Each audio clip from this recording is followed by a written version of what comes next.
I should be due a growth spurt by now.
Can I go catch up on my sleep?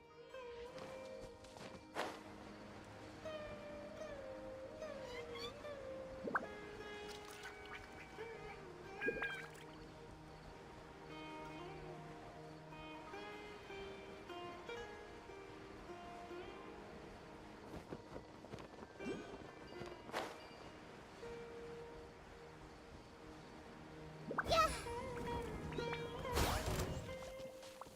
Everyone hold hands! Here! Yeah!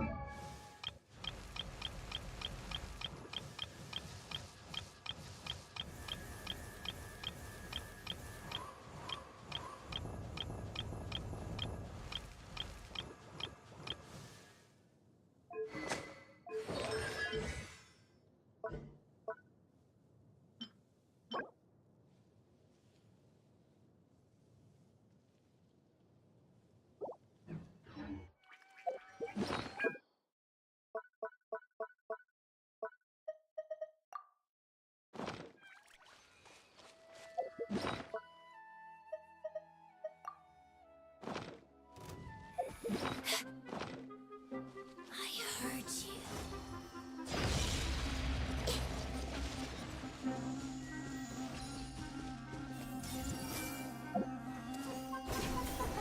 Got you! Yeah! Her Majesty's power flows through me!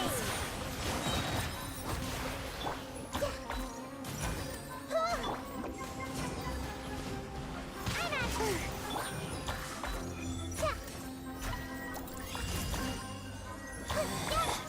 Out of my sight!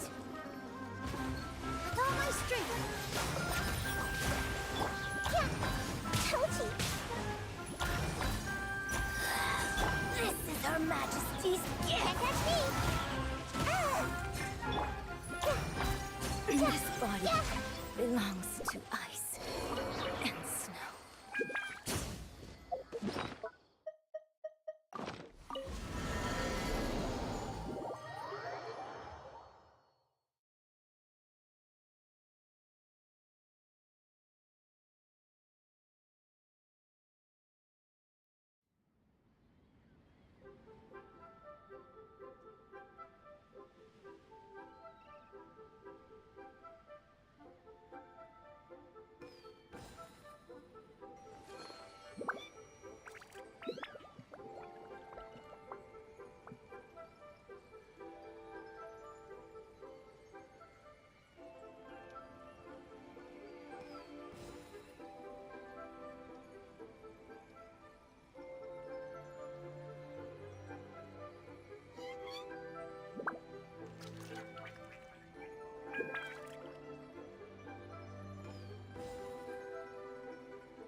If you're not sure what to do next, how about I take you on a walk?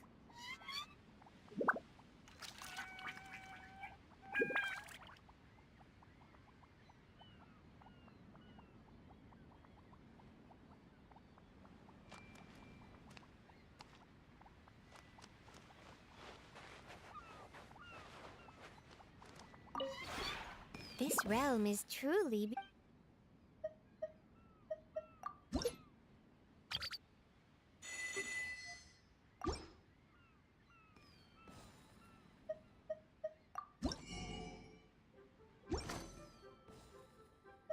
If you ever have any questions...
Something on your mind again? Let's work through it together.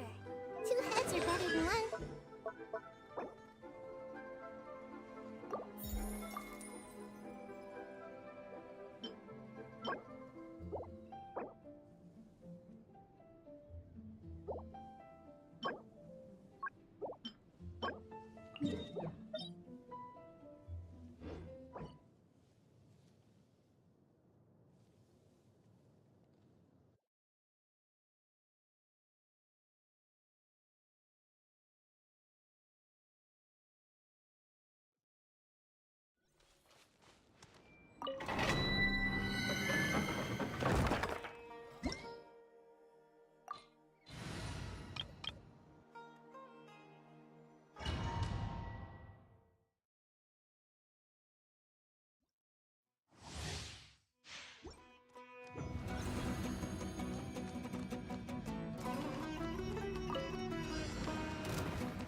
everything. Pew!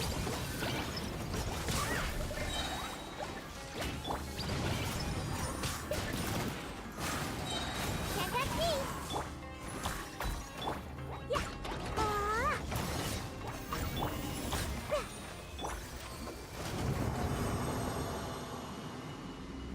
I'm out of here.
everything.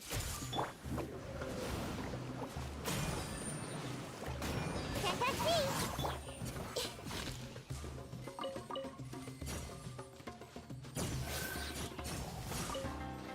I'm seeing stars.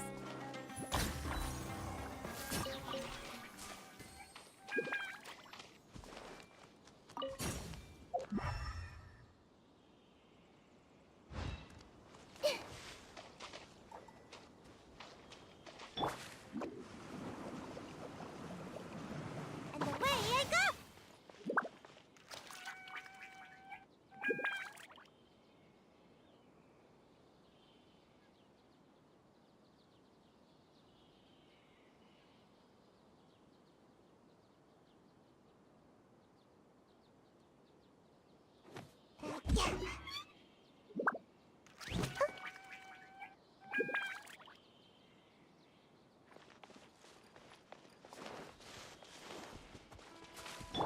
Everyone hold hands. Positions. Sharing my knowledge. I see everything.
Everyone hold hands.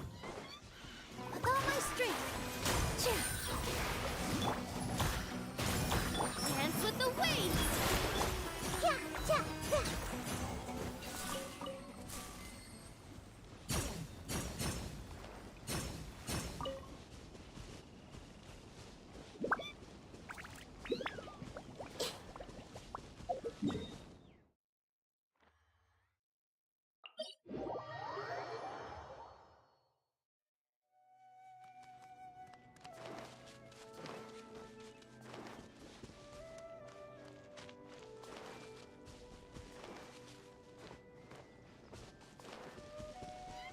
I see everything.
Yeah. What was that escape method again? I'm out of here.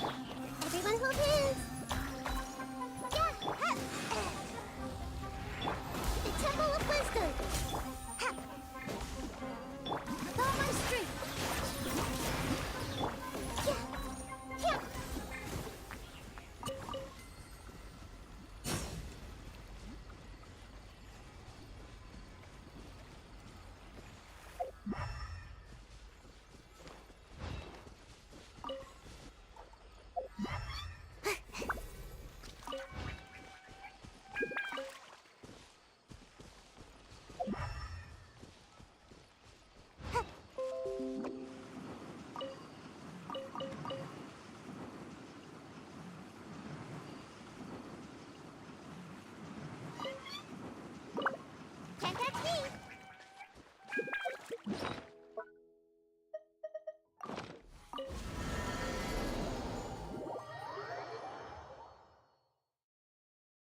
Phew.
Yeah. Yeah.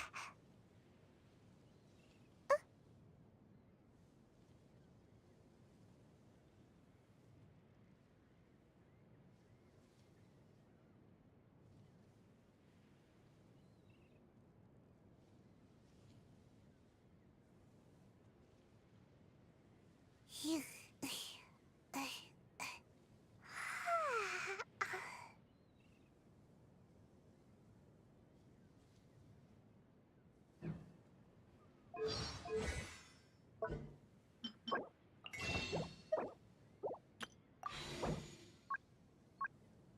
Yeah.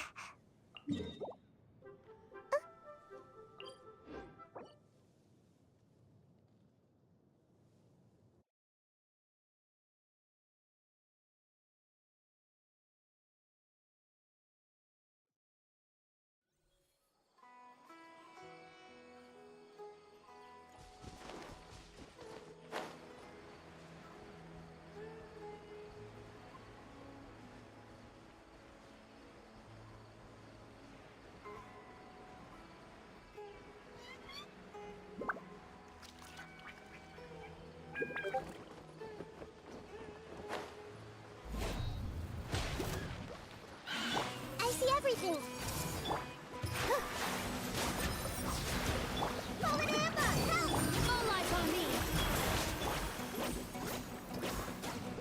And away I go.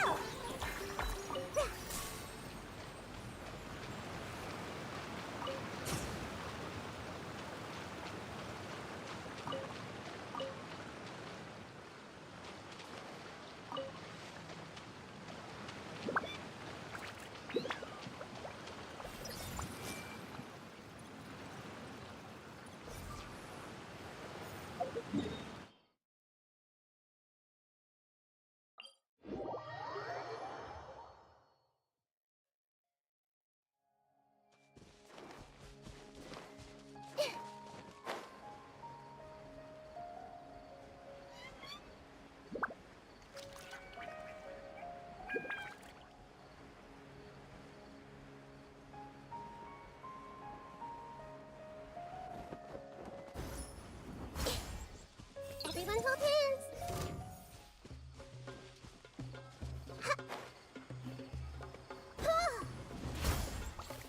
I see everything. Here! Cha! Hey. Yeah. Hi.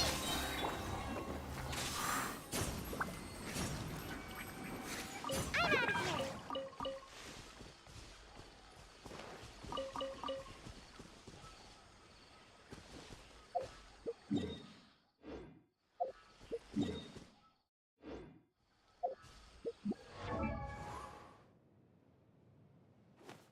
Yeah.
Everyone hold hands.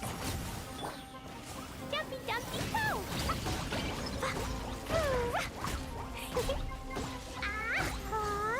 Yeah. La la la. Da da da.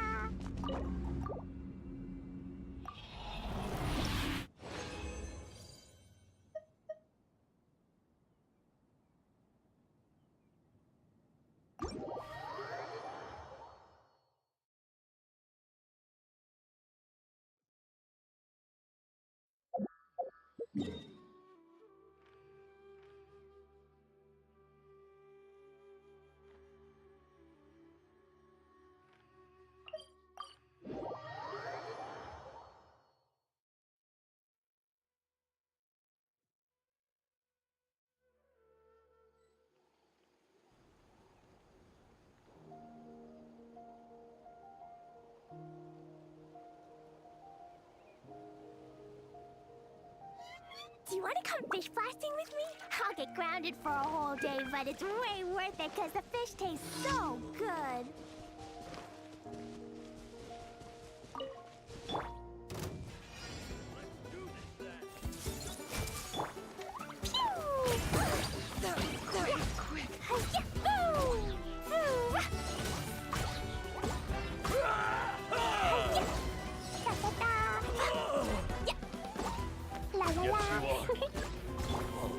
I see everything.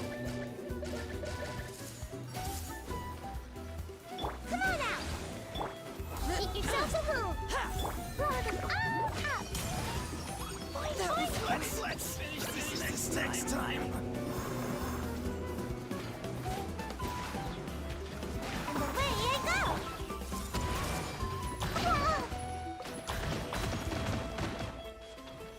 Yeah. Rain of bullets!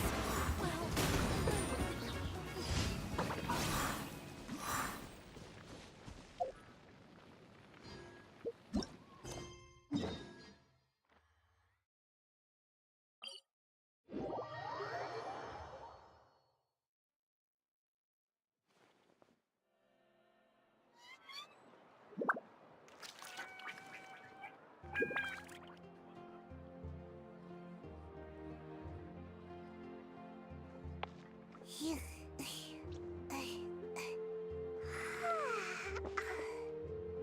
The biggest one in history.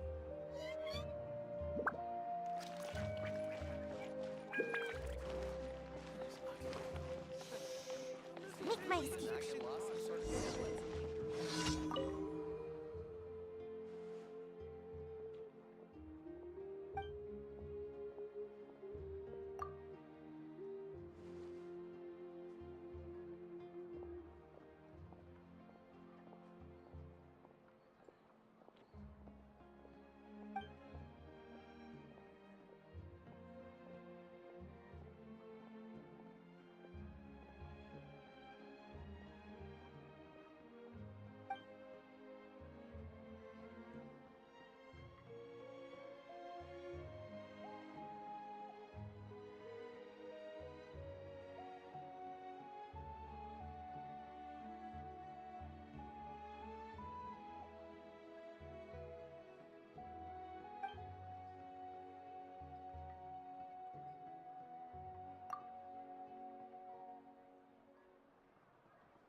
I should be due a growth spurt by now.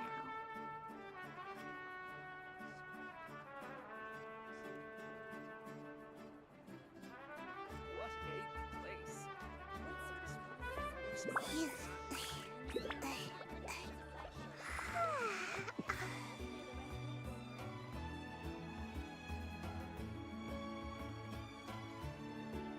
Everything's ready. Now we just need the right person to show up.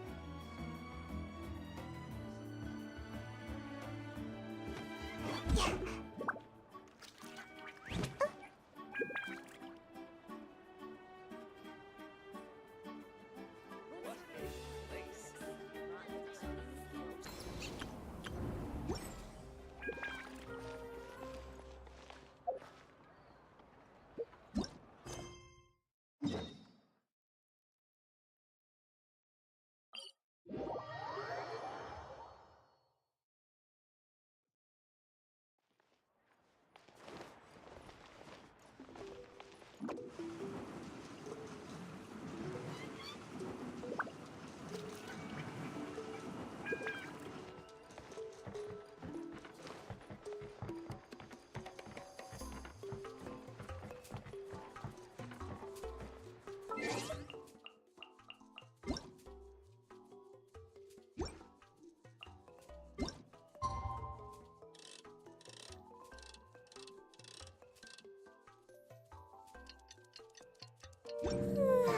Surely I should be due a growth spurt by now.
What they say is true. You have to see the world for yourself to appreciate how beautiful it is.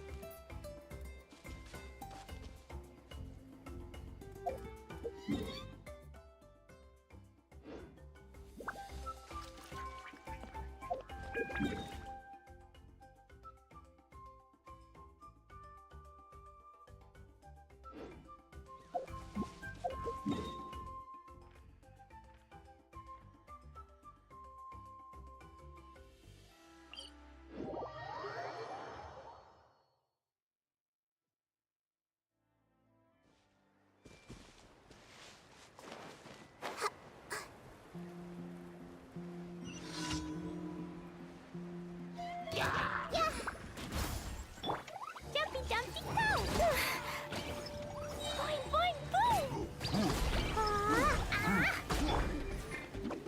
And away I go! Everyone hold hands! Earlier!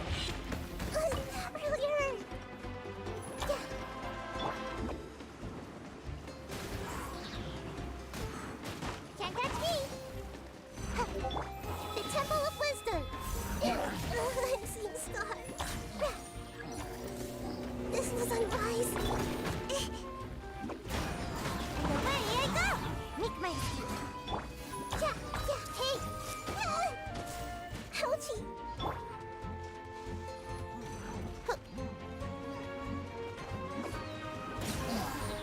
Can't catch me! Everyone hold hands!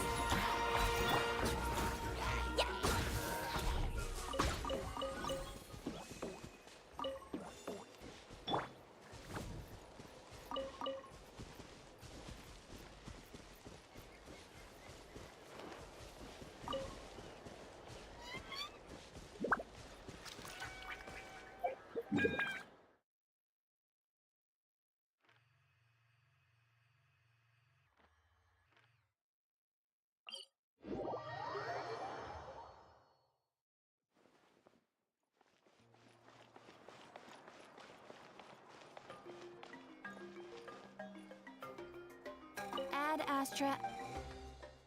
Thank you for completing today's commissions.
Let's find shelter, or mushrooms will start growing on our heads.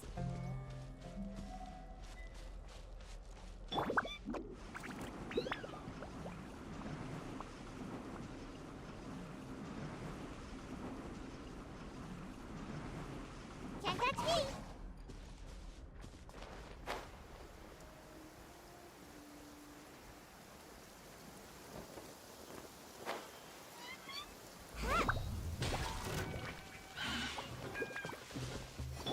I see everything. Help! Yeah. Yeah. Yeah.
Surely I should be due a growth spurt by now.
Surely I should be due a growth spurt by now.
Boing,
boing, boom!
Explosion inside city wall, grounded be thy woe. Explosions can hurt people, Gin can be dreadful. Mondstadt be bombed, Klee be doomed. Those are the survival rules that the Knights of Favonius gave me.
months.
What they say is true.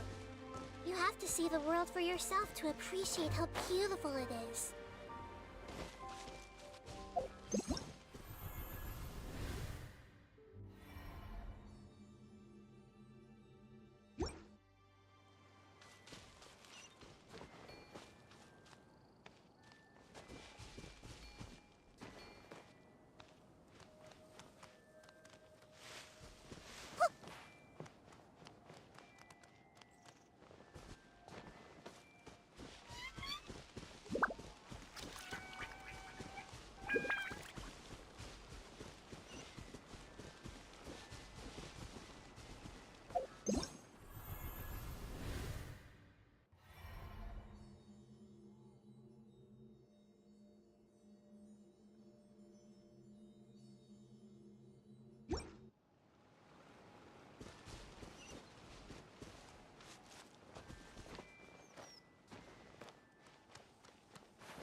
Something on your mind again? Let's work through it together. Two heads are better than one.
Da-da-da.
Vertical?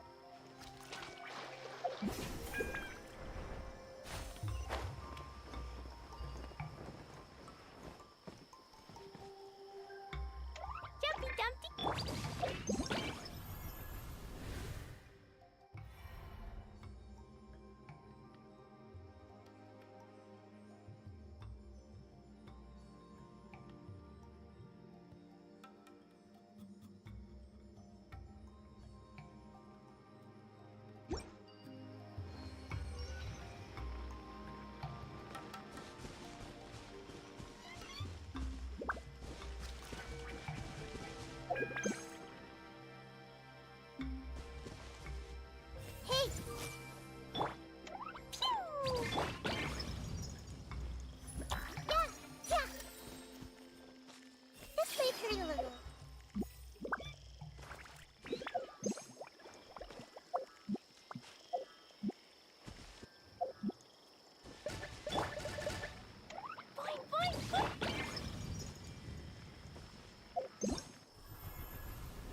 they say is true.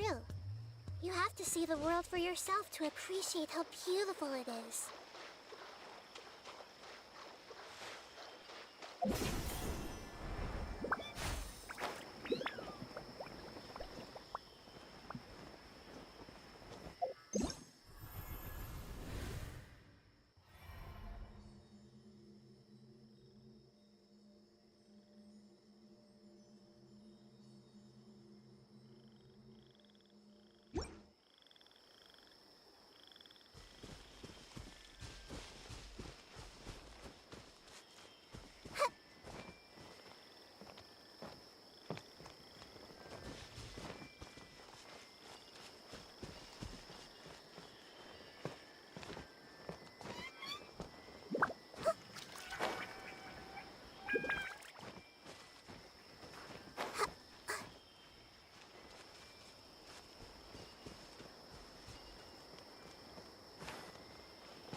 Something on your mind again? Let's work through it together. 2 heads are better than 1.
Quick, let's find shelter, or mushrooms will start growing on our heads.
The weather is lovely and warm. Things are about to start getting lively again. If you're not sure what to do next, how about I take you on a walk?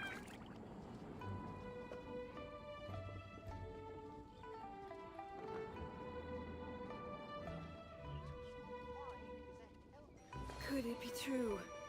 What I've heard?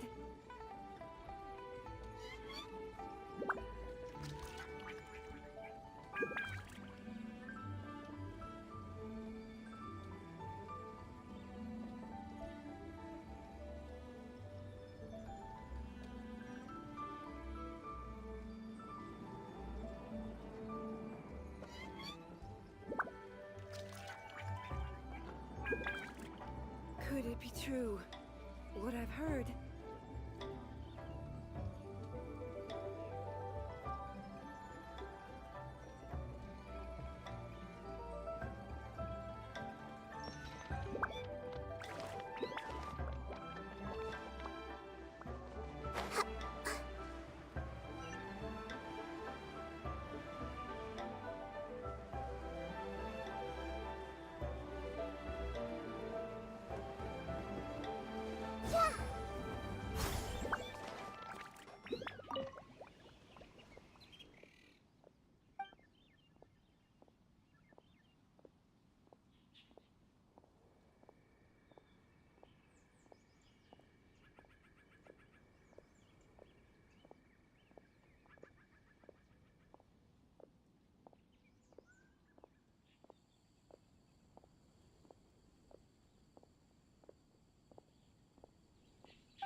my escape.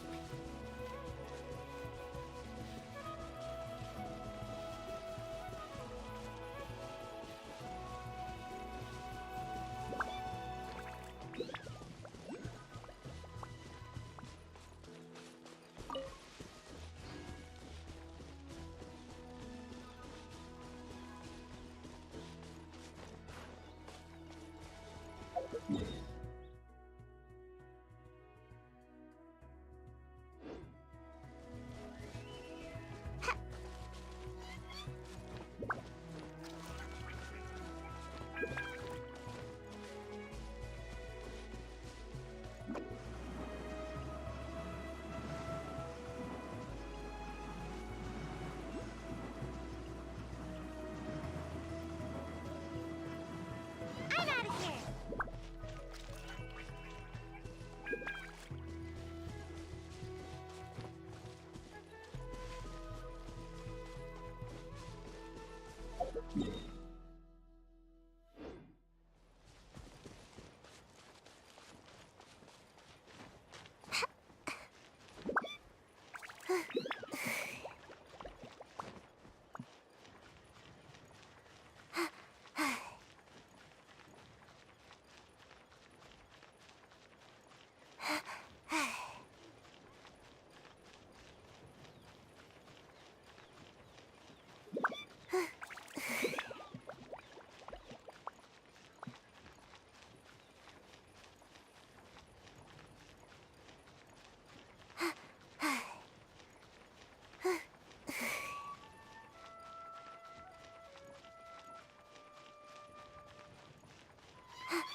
Can't catch me!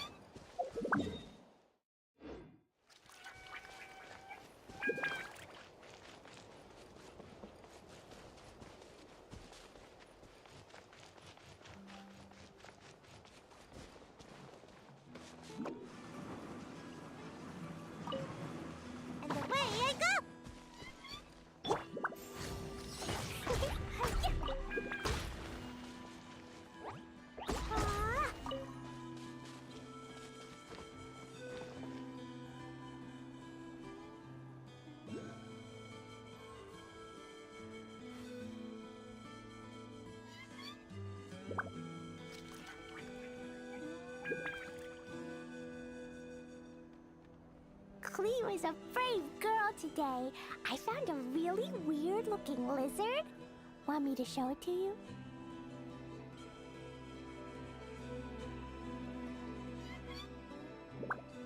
These bombs, so heavy.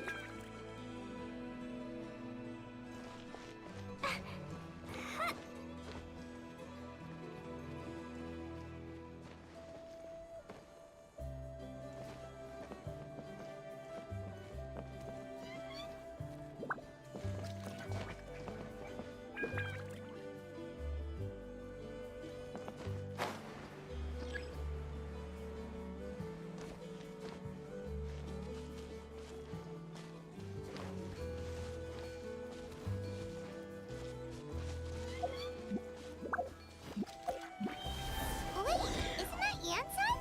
Wonder what she's doing here.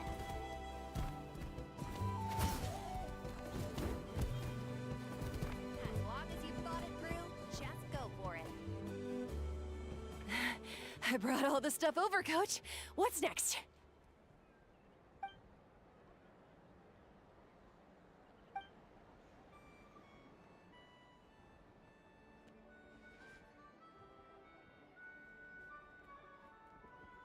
All right, I'll start by moving the boxes over. I'll help you. These things can get pretty heavy. Nah, I got this. These muscles aren't just for show, you know. You see that? Perfectly defined. I can lift this stuff up with one hand. Fine, as long as you don't wind up too sore to move tomorrow. I don't want to hear any complaints from you. Just prepare to be amazed. What?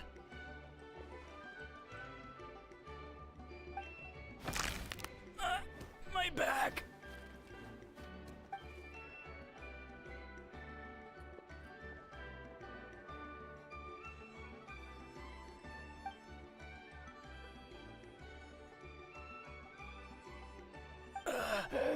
I knew I should have trained harder.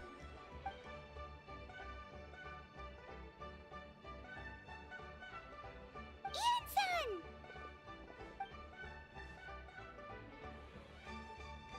We were just about to ask you the same thing. We didn't expect to run into you in these parts.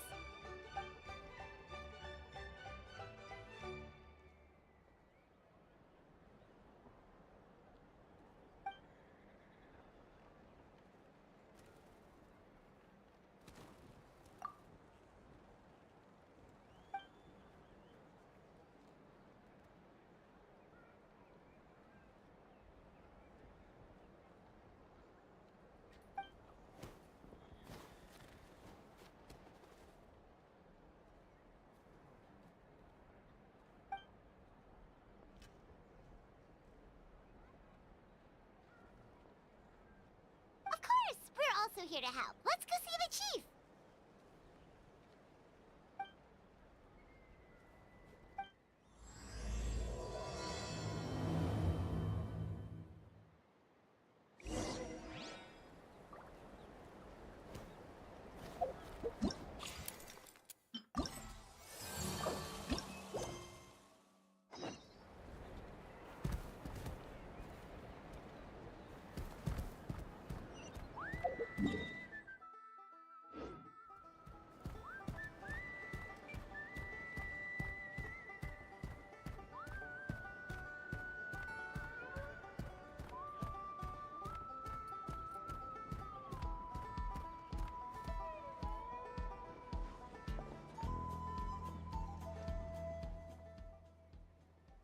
You're here, Ian-san. And you must be the traveler in Paimon. I've heard a lot about you. I'm sure we'll have a much better time now with your help.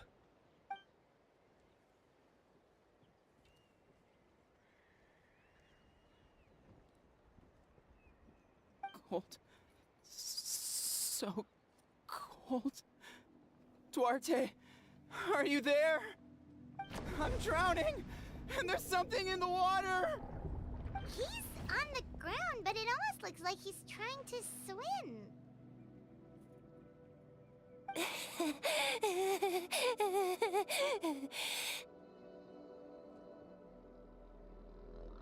The abyss. The abyss is coming.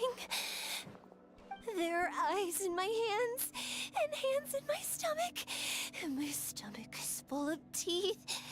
It ate all of you. It's coming for me, too. But we haven't been eaten. We're right here. Huh.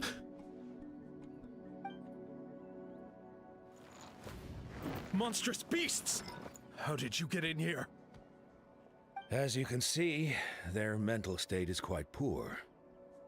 They went missing after the battle. We found them in the wilderness in the days that followed, but the damage had already been done. We found them unconscious in areas corrupted by abyssal tumors, lying next to their deceased comrades. My only guess is that something terrible must have happened during the battle. According to the chief of the Masters of the Nightwind, sudden exposure to a large amount of abyssal power can have mental as well as physical repercussions. We've never seen the effects this heightened before, but maybe Gasoithoth was just too powerful. The soy thought? What's that? It's the abyssal monster that appeared in the sky not too long ago. After consulting our ancient legends, we decided to call it Gasoithoth, Reaper of the Abyss. Oh, that giant black ball? Didn't we force it to retreat, though? True, it poses no threat to us now, but whatever wound it inflicted on these warriors still endures. We scoured all sorts of records for a solution, but nothing came. There was some mention of a treatment from several hundred years ago, but that knowledge is long gone.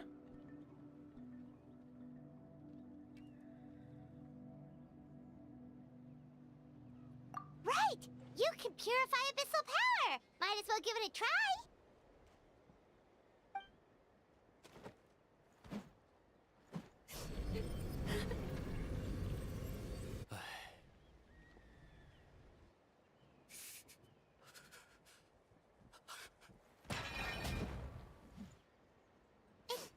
It didn't work? That must mean purifying the abyssal power within them still isn't enough. In any case, thank you for trying. So, what can we do now? Don't tell me my friend is just gonna be like this forever? Come back to me, Gogeta! Please, don't leave me like this! We beat Gasoithoth! They survived the battle! Are we really just gonna sit back and watch them lose their minds? What is it, Aeon-san?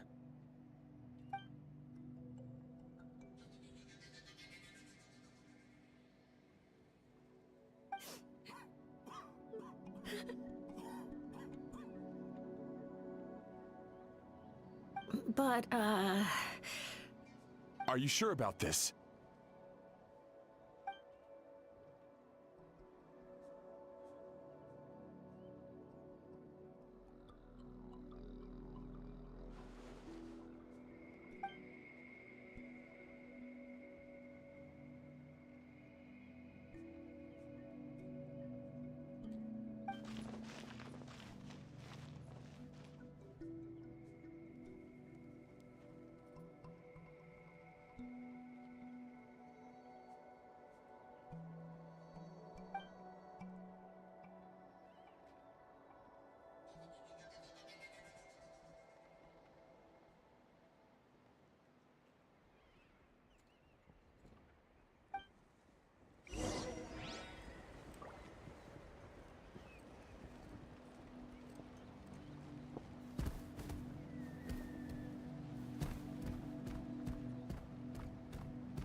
dark, so cold.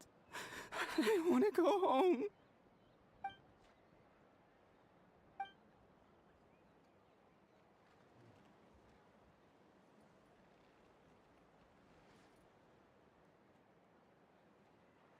Huh?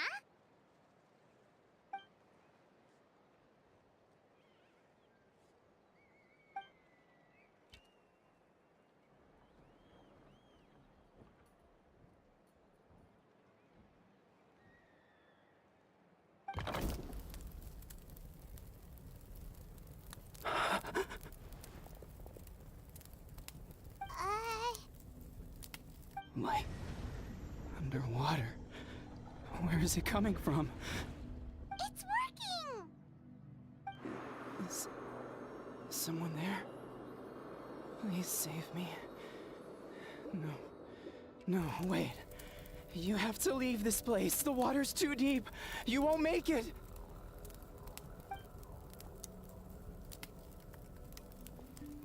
No, please. Just leave me, Duarte. Oh no, it's not working anymore!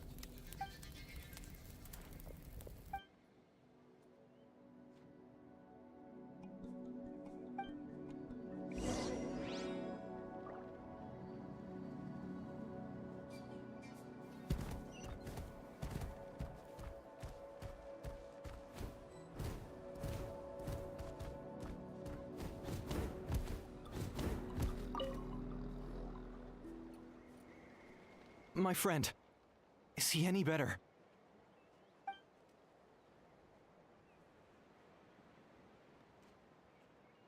Duarte? Oh yeah, I remember. Duarte was the name of Otoko's Surian companion. Otoko almost drowned as a child, and Duarte was the one who saved him. He dove deep into the water and used all his strength to carry Otoko back to the surface. It was pretty touch and go, but both of them made it in the end.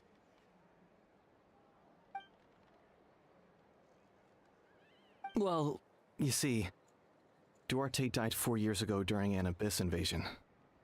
He was helping evacuate injured warriors from the front lines, but fell to an ambush.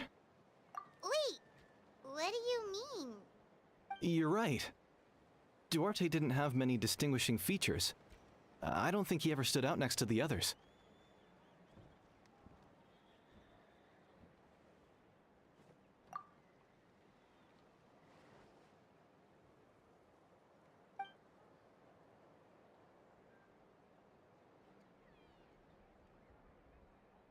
No problem. Thank you for looking out for him.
We're back! How are you feeling? Duarte?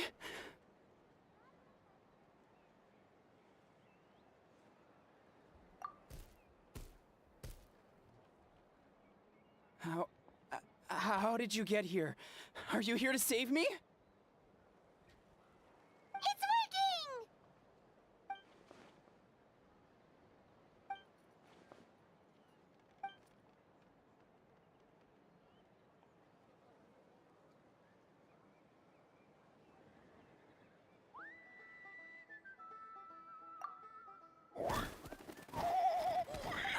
That Duarte, you have to get out of here. There's something in the water.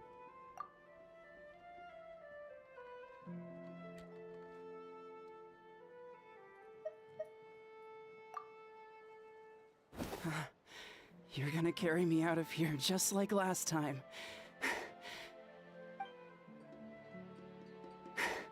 Over a decade later, and you're still trying to save me.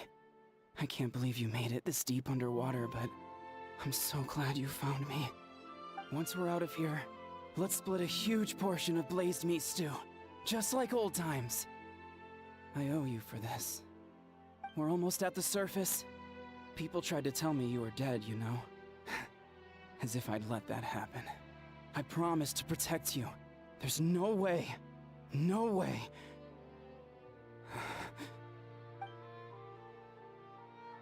No. Wait.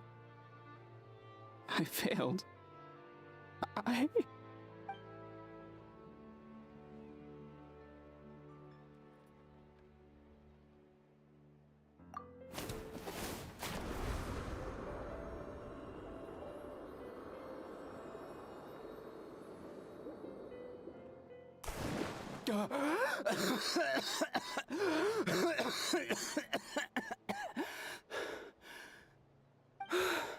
Duarte? Wait, you're not Duarte. How did I get here? Who are you people? Toko! He's Kaylee. What's going on? All I remember is the battle against the Abyss, and then I was drowning. And a Saurian that looked like Duarte saved me. How did I get here?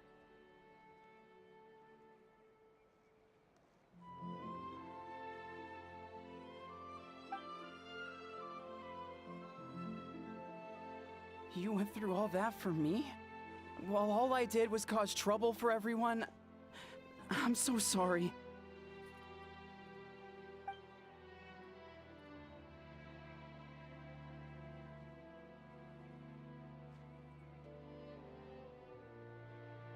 Thank you. I appreciate that.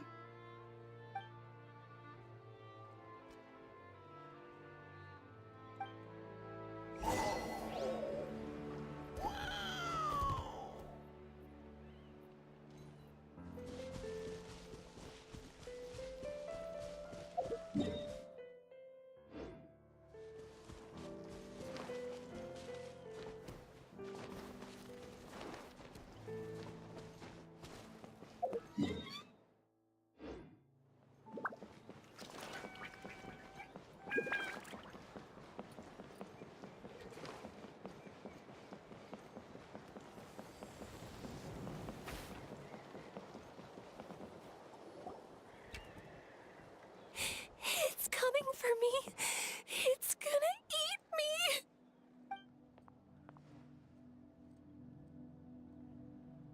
It's no use. It'll just come back. Nothing can stop it.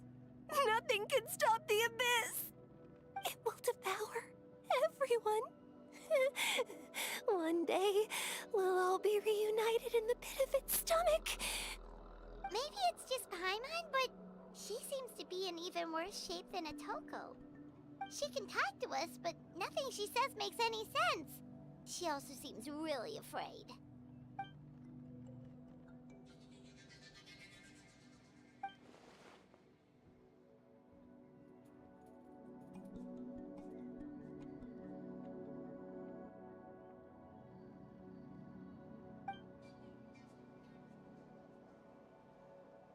Ion-san, I heard you cured Atoko?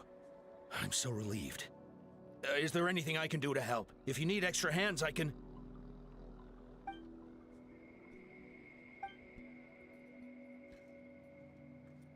I think you're onto something. The mental distress does seem to be connected to pre-existing fears and anxieties. Kochita doesn't like it when people talk about her past. But the situation is urgent. So, I guess I'll be the bad guy. Ion-san, do you believe there are people in this world destined for battle?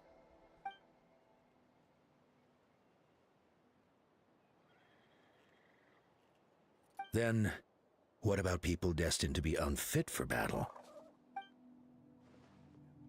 When Conchita was little, her parents died fighting the Abyss. She was only 11 or 12 at the time, and her brother, even younger still. The two saw their parents collapse in a pool of blood as flames roared and spread all around them. Conchita trained hard to become a warrior, but still found fighting Abyss monsters too difficult to handle. She and her brother were left with severe trauma after the incident. Pain and fear that they could not get over no matter what. But isn't Conchita one of the warriors who fought the Abyss? Didn't you find her unconscious out on the field? Yes, we did. You see, something changed within her several years ago when the Abyss attacked our tribe and broke into her home. By the time the guards rushed to the scene, they found her standing there, weapon outstretched, hands trembling.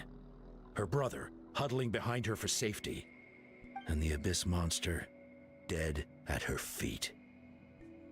She didn't even look at it, and just kept repeating the same thing over and over. You're the only family I have left. I won't let anything happen to you. She became a completely different person after that. She earned a reputation as a very capable warrior, and fought countless battles against the Abyss. We all thought she overcame the trauma, and we were so happy for her. But now it seems like even if she buried it deep within herself, the fear still never left her.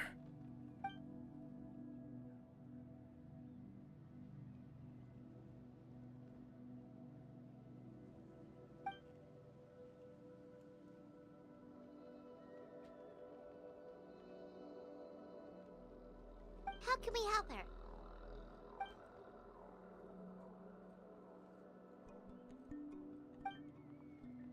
Quali?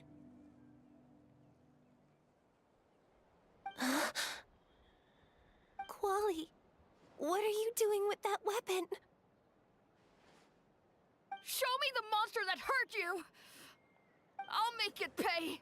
I'm going to protect you this time! Calm down, Quali.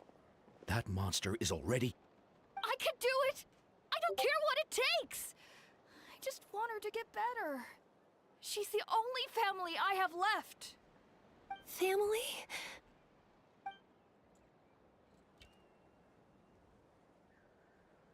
If Quali goes to battle, the Abyss will devour him.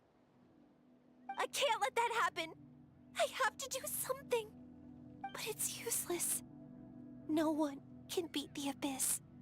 It's a death sentence. Just like what happened to Mom and Dad. But I'm no warrior. I'm just a coward. Still, I have to protect Quali. What should I do? Conchita. Fight it. One more time?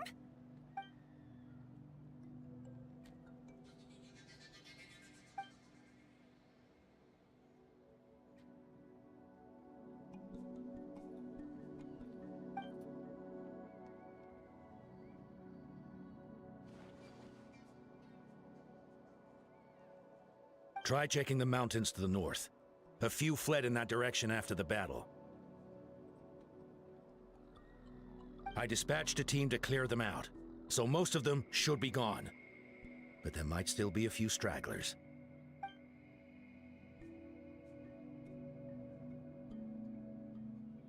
There's no turning back. I have to face it, even if it will devour me whole. I'm coming too! I'm not letting my sister face this alone! Not anymore!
gets opportunities. I just...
I'm out of here.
You were the ones who killed them! As a kid, I thought my parents were invincible. They were always so strong and gentle. They seemed like the most powerful people in the world. But I can still see the image of them collapsed at my feet that night. The raging fire, the smoke, the smell of blood, the sound of my brother's cries. It's all burned into my brain. They told me to run, and I could see the fear in their eyes.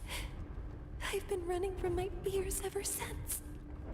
But why didn't my parents run? It must have been because... You can do it! Because of our family. When you have someone to protect, there's no backing down, no matter what.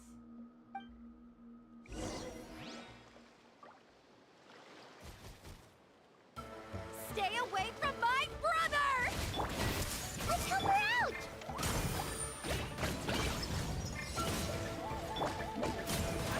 Can't catch me. I can do this. I have to do this.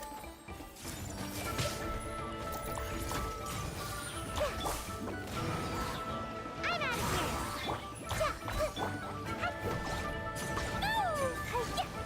Go away!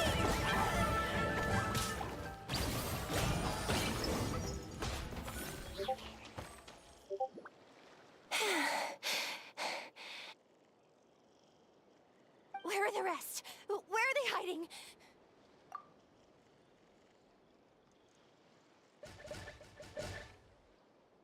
That's impossible.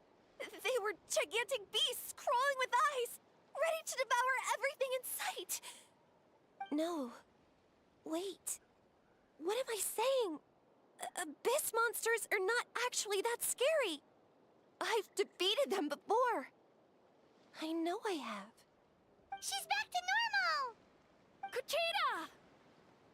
What just happened?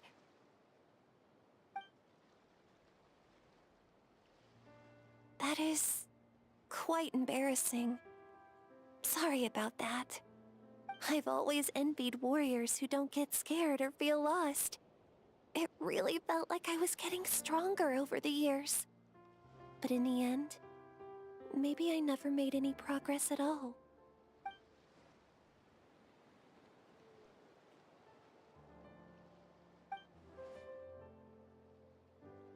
Even though we're both scared of monsters, you were always the one who stepped up to protect me. But not anymore. I'm going to get stronger. From now on, we're in this together. Is that so? Then I'll look forward to the day when you'll be all big and formidable. I finally feel like myself again. I couldn't have done it without you all. Thank you for everything. I think I'll rest here for a bit. I don't think I can make it back to the tribe just yet. I'll keep you company.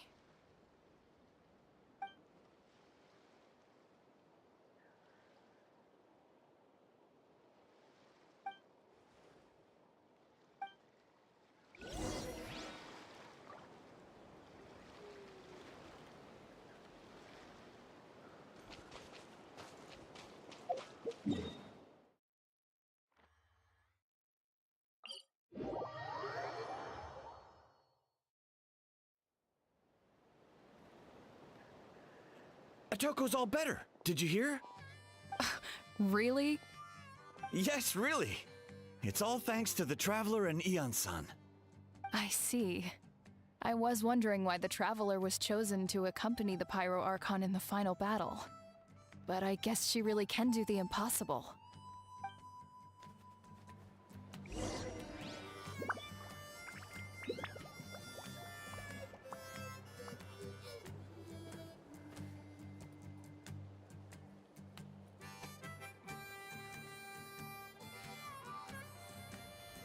Explosion inside city wall, grounded be thy woe. Explosions can hurt people, Jin can be dreadful. So all those rumors about the Traveler really are true. Kochita's getting better, too! Koichi, give me a hand for a sec.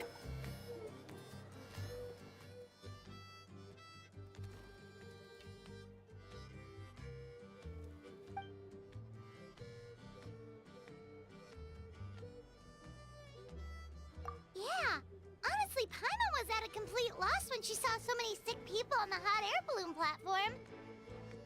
We only found a solution this time because you kept your cool and took control of the situation.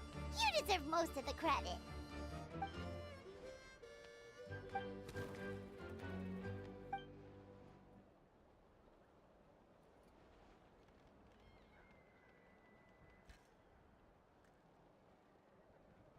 Whoa, you're right. That makes a lot of sense.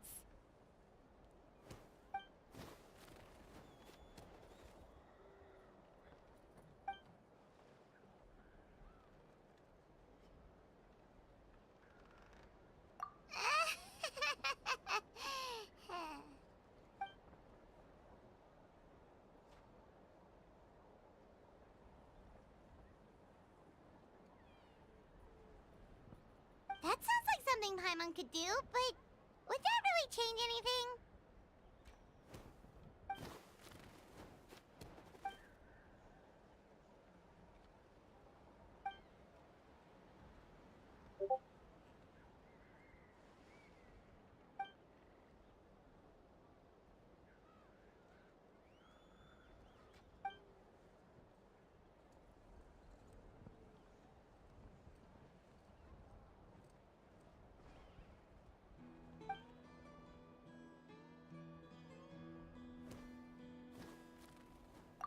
Oh, well, when you put it that way, Paimon's almost encouraged to start drinking kale juice tomorrow. No, today. Paimon will start today. You're amazing, Ann-san. You really make Paimon feel like she can do the impossible. Maybe your true strength is giving other people strength.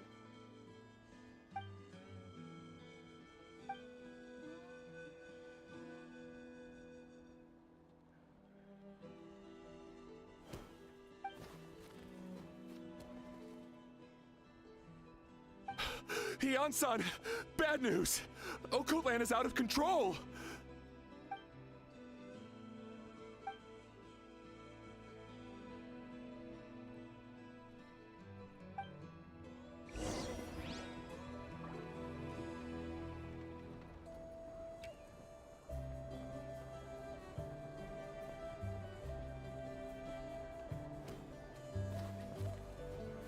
Dodoco? Dodo?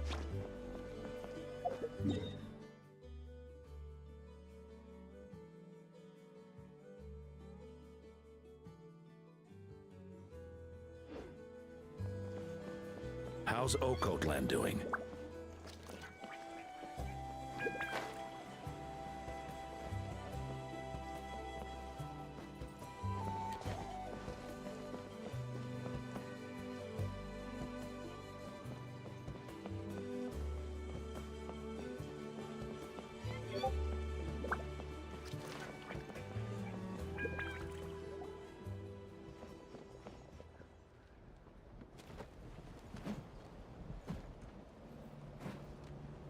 What are you doing, Okotland? Wake up! Don't you recognize us, my boy?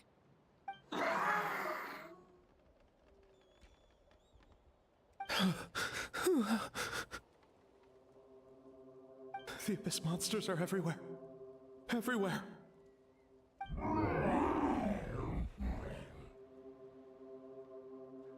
They've taken over the tribe. No corner is safe. Did we lose the battle? No. It's pointless to think about that now. A warrior only has one job. Fight until the very end. Careful! He's not himself! Okotland!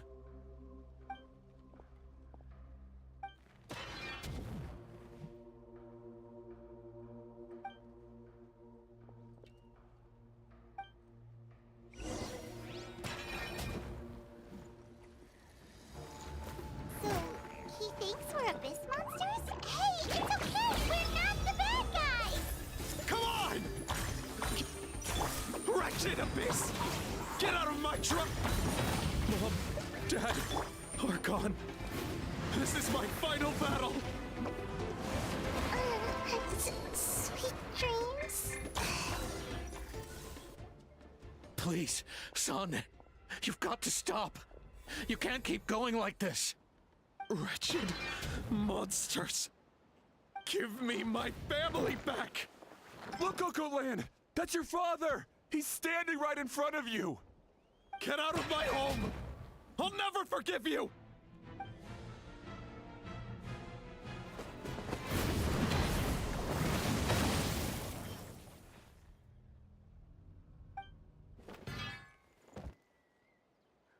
Are you alright,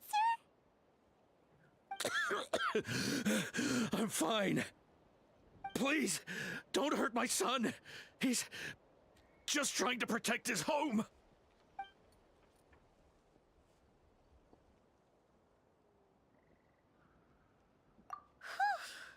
But what should we do now? He's different from the other two. It's like he can't hear us at all. He keeps calling us monsters.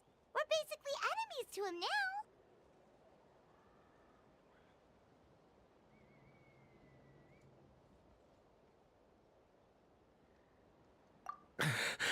Oh, Coatlan.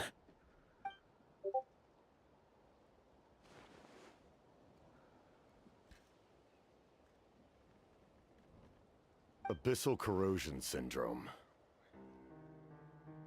500 years later, and it's resurfaced again. Huh? That voice, it's...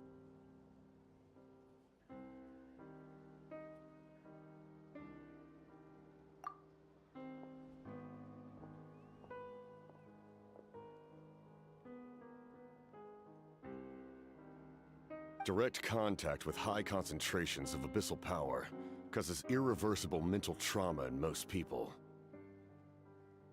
The exact presentation will vary according to trauma level. Some will suffer from superficial hallucinations and maintain the capacity to perceive the outside world. In such cases, verbal and physical interaction can be used to break through the hallucination. However, there are also those who are so far gone, entrenched in hallucinations so deep, that medical intervention is the only option. That's why we developed the Drought of Lucidity. The draft of lucidity? It's a kind of medicine that can dispel the psychological impact of the abyss. The treatment comes with severe side effects, including chronic migraines for the rest of the patient's life. So, it's reserved for the worst cases. This man is a devoted warrior, one not easily swayed from battle. That is precisely why it's so difficult to pull him out of this hallucination.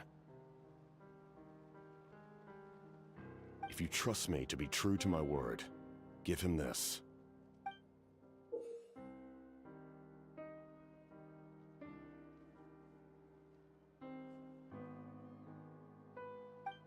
Wretched monsters!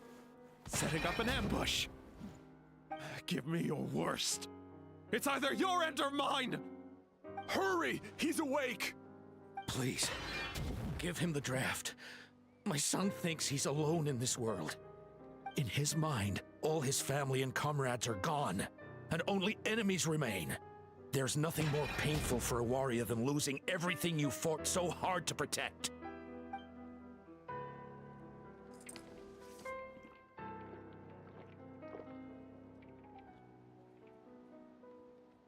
Monsters!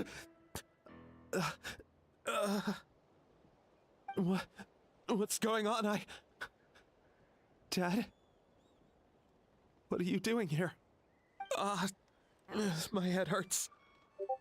I just had the strangest dream. I dreamt the Abyss took over the tribe.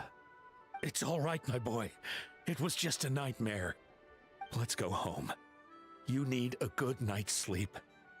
But first, I want to thank you for saving my son. May I ask your name? Just Capitano is fine.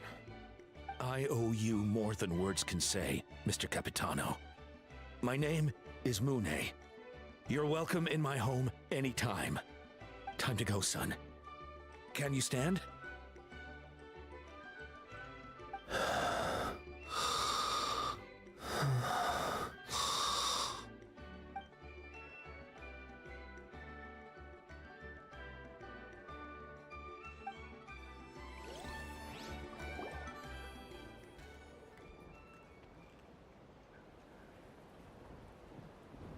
Thank goodness everything turned out all right.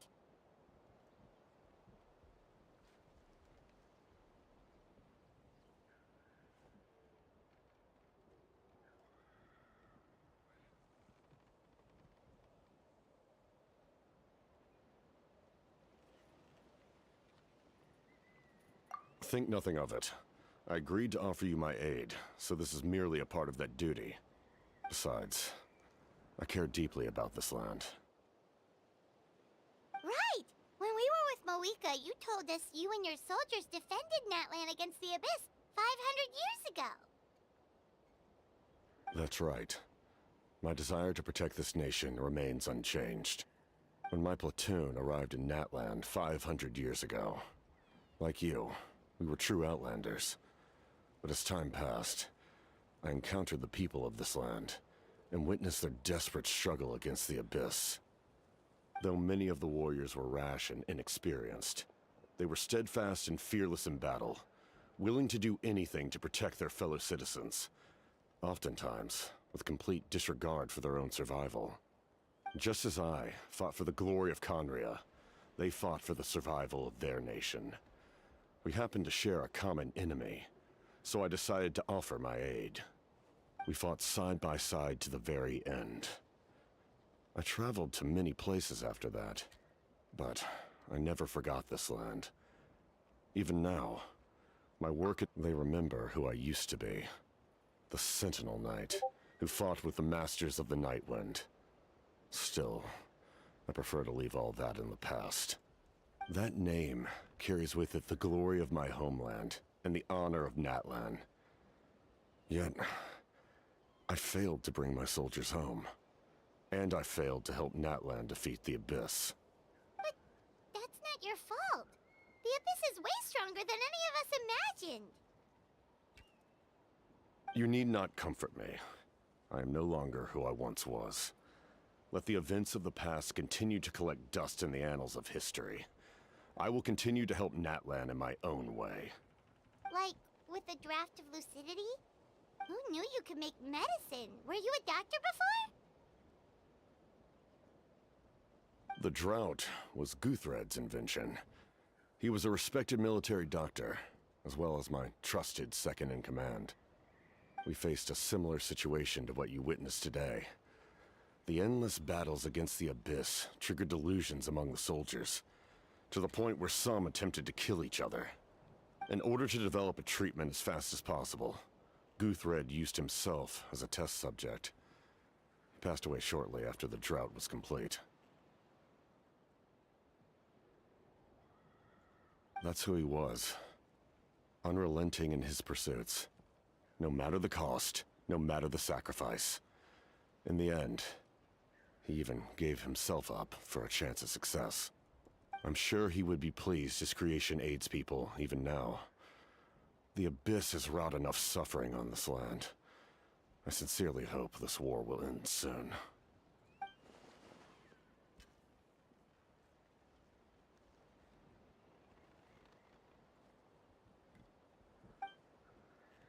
Stop worrying about other people's survival, about their losses and sacrifices. You just need to win. That must be why I've returned. For this moment. Please finish what you set out to do, Commander.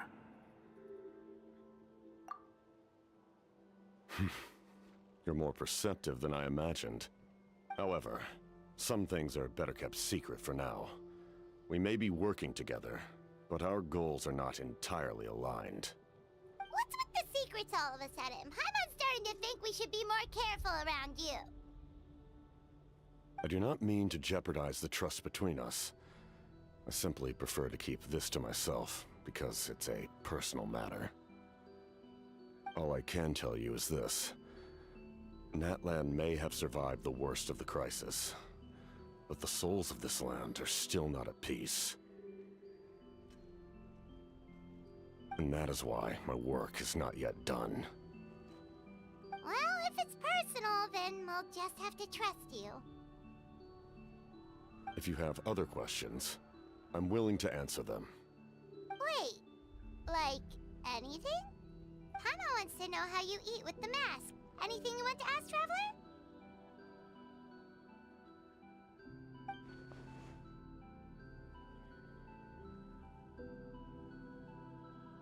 Natlan must pay the price for Mawika's use of the Ruler of Death's power.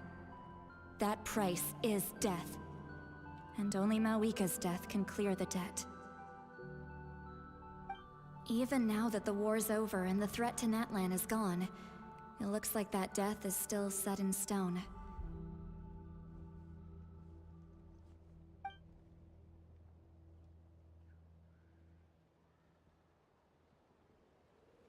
In the garden cultivated by the gods, flowers and weeds grow side by side. When the weeds compete for nutrients in the soil, the gardener intervenes to inhibit their growth. I'm not one to pass judgment based on my own standard of right and wrong. But it is an undeniable fact that she is responsible for my suffering, as well as that of my people. If that explanation is too difficult to understand, allow me to show you exactly what I mean.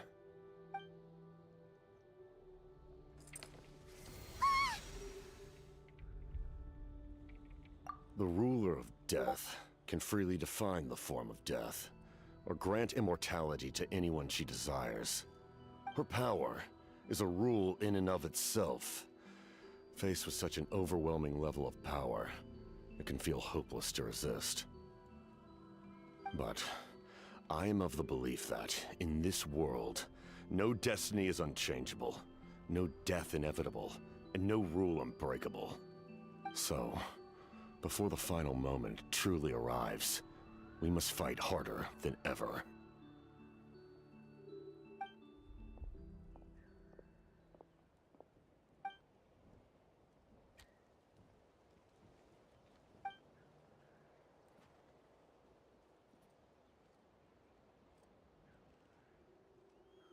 Oh, did something happen?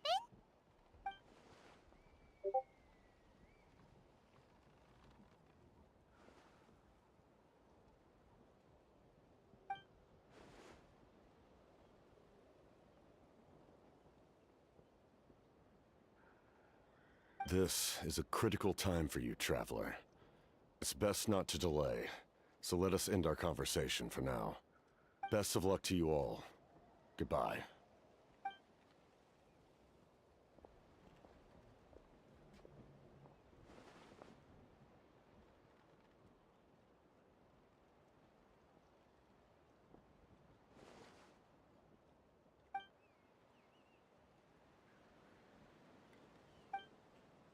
So in the end, the captain still hasn't told us his real goal. He kind of reminds Paimon of someone we met recently.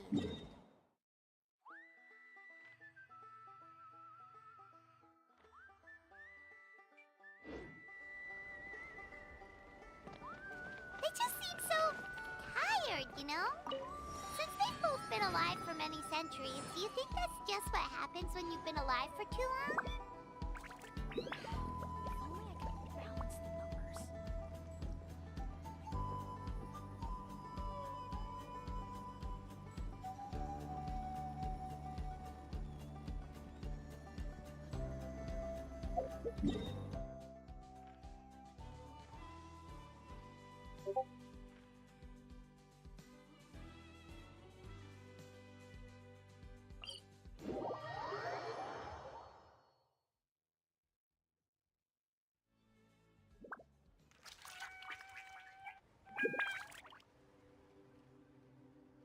What they say is true. You have to see the world for yourself.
Kanich, Kachina, Mualani?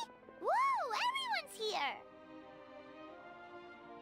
Reunited at last. Did you miss us? I brought candy and cookies to share. Of course we missed you!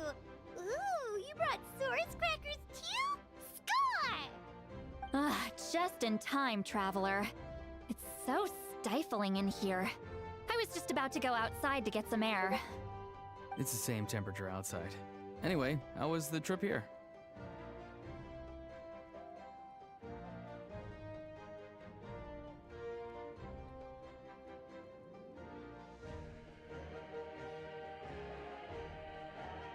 Huh.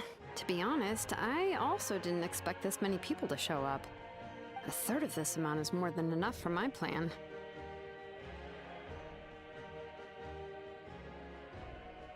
I need to ask them about you, gather their thoughts and hopes. That will help the formation of your ancient name. Oh, you brought the Pilgrim's Chronicle, right? Yeah, let me take a look. Okay. The progress looks good. We have enough people, so let's get started. Sorry I'm late. Shaska showing up late for something? That's a first. I had to follow a group of monsters further than expected. When I got back, I heard about what you did for my tribe. Thank you.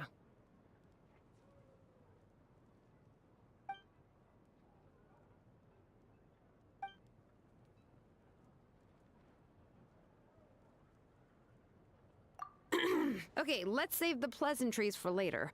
Everyone's here, so let's get started. All right, let me remind everyone what's going to happen. I need each of you to stand before the Pilgrim's Chronicle and share your stories about the Traveler.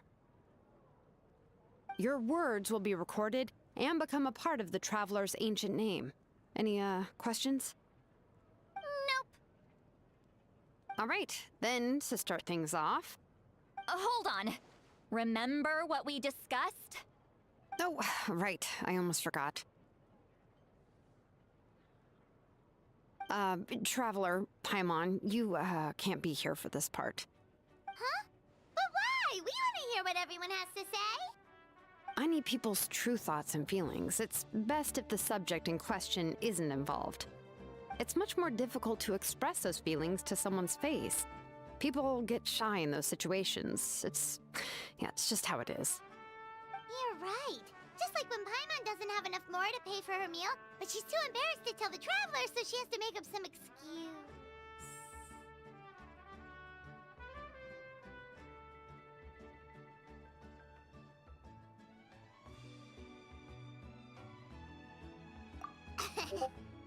So basically you want us to leave the Pilgrim's Chronicle here and wait nearby?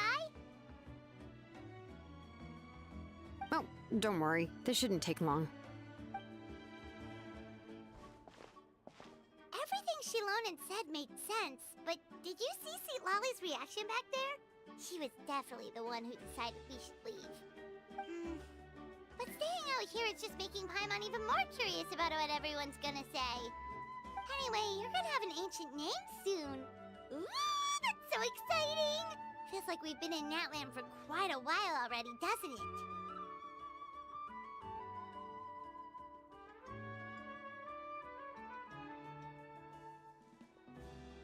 You're right! If only Paimon could say a few things about you in there. Well, looks like you're about to have that chance. Shilonen, is everything all set? Almost. We're just missing one last thing. You've been by the Traveler's side the longest, Paimon. We need to hear what you have to say. But Paimon's not from that land. Oh, it doesn't matter. As a Traveler's companion, your contributions are extremely important. You're the perfect person to finish the story. Sorry, Traveler. I just need to borrow Paimon for a second. It should be quick.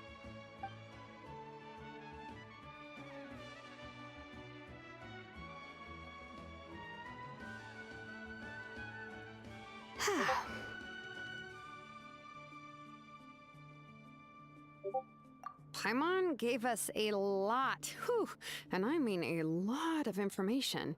I'm not even sure the Lord of the Night managed to get all of it. Well, we've been to 6 nations already. Here, you can have the Pilgrim's Chronicle back. I'll need it when I forge the name, but you can continue your adventures in the meantime.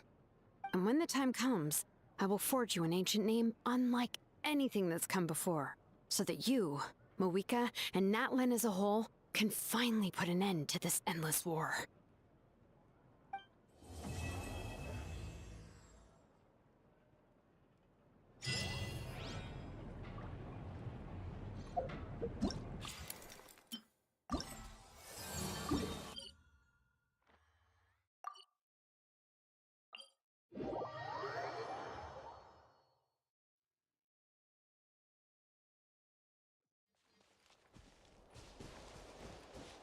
Make my escape. Huh? What's that sound? Seems like it's coming from that bridge.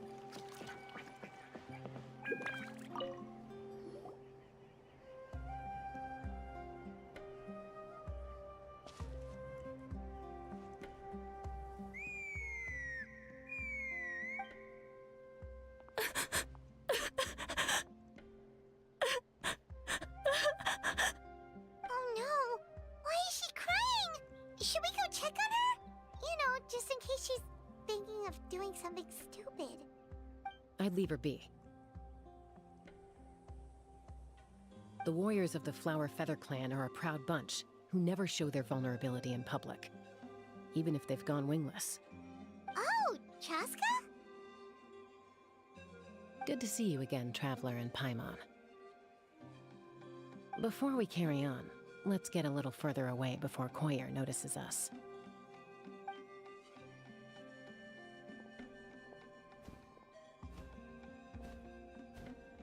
So, that girl on the bridge, Koyer, you said? Should she really be on her own right now? With the mental state she's in, it just seems risky. Don't worry. That's exactly why I'm here.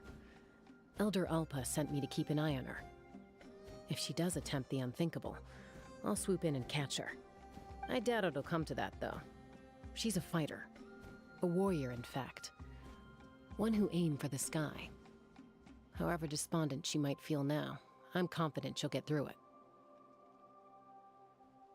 Well, in the Flower Feather Clan, there's an elite flying squad made up of Kukasaur riders. But it's an extremely selective squad. To become a rider, you need to undergo a trial, where you not only demonstrate mastery of the relevant skills, but also win the approval of the Kukasaurs. Very few candidates make it through the process. Koyer has spent years training for her most recent attempt, but unfortunately she didn't pass. Sometimes, after multiple failed attempts to pass the flying test and win the Kukasaur's approval, people get so disheartened that they give up on their dream to soar the skies. They resolve to quit trying for good. We call those people the wingless. Do they get expelled from the tribe? What? No, of course not. They're still prized warriors. We have a saying, just as the Kukasaur treasures every feather on its body, so the tribe treasures each one of its children. This hits even harder in the wake of the war. All of our young warriors carry the future of our tribe on their shoulders. Besides, every Kukasaur falls from its nest before it learns to fly. It's practically a rite of passage. Likewise for the wingless, we always hold out hope that one day, when they're ready, they'll rekindle their dreams and keep trying. Until then, all we can do is quietly watch over them from a distance. just like I'm doing now. Ah, okay. Paimon hopes she'll get back on her feet soon. Well, from the sound of her whistling, her confidence has been seriously shaken. No Kukasaur is going to respond to a call that sounds like that.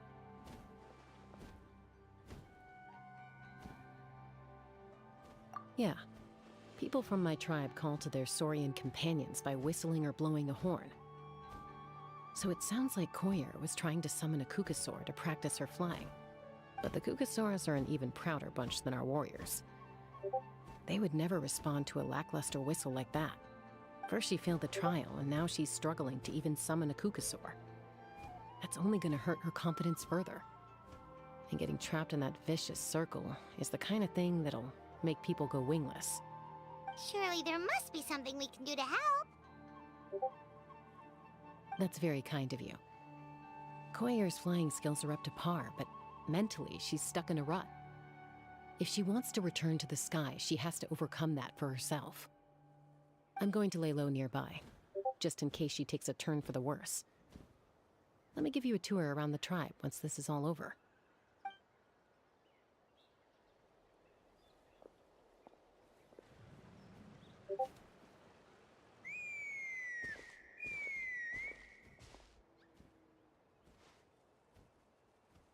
Koyer still isn't giving up. Even though Chaska said that she has to do this by herself, Paimon can't help feeling like maybe we can nudge her in the right direction. What if we could get a Kukusaur to fly up to her? That might give her the confidence boost she needs.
It's a Kukasaur! Oh my gosh! Is this really happening? I did it! I summoned one! I was beginning to think you'd all given up on me completely. Thank you. Oh, thank you.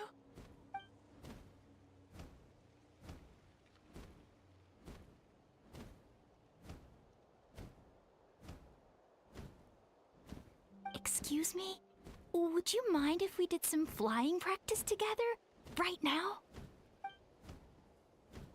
I think I know where I went wrong in the test now. I need to maintain a higher speed on my turns. So, I just gotta practice my bell tail slides and split S maneuvers.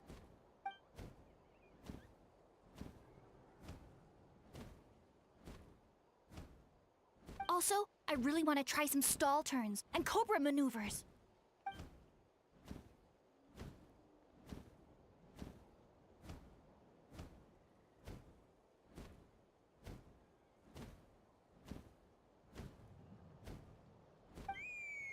Huh?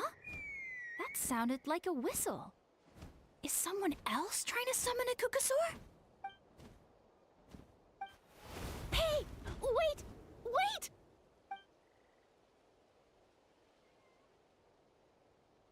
Do you think Koyer's feeling better now? Let's go back to that bridge and check.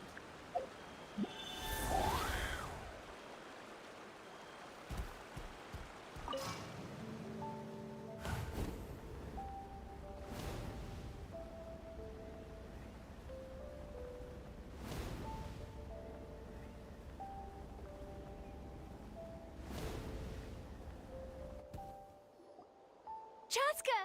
I summoned a Kukasaur! They do still respond to me after all! Although, unfortunately, someone else summoned it away again before I had a chance to go for a flight.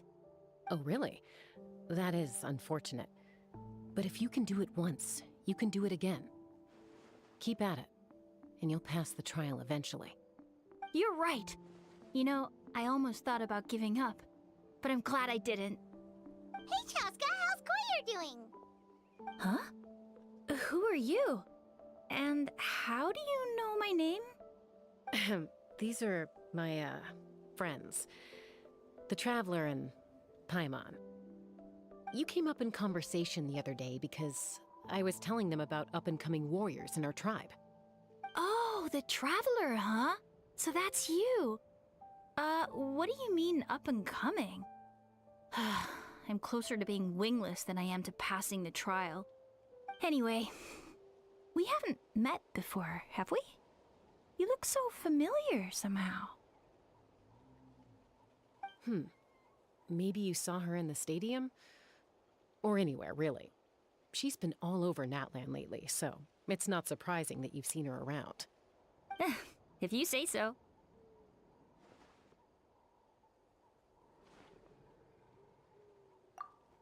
Koyer, Chaska.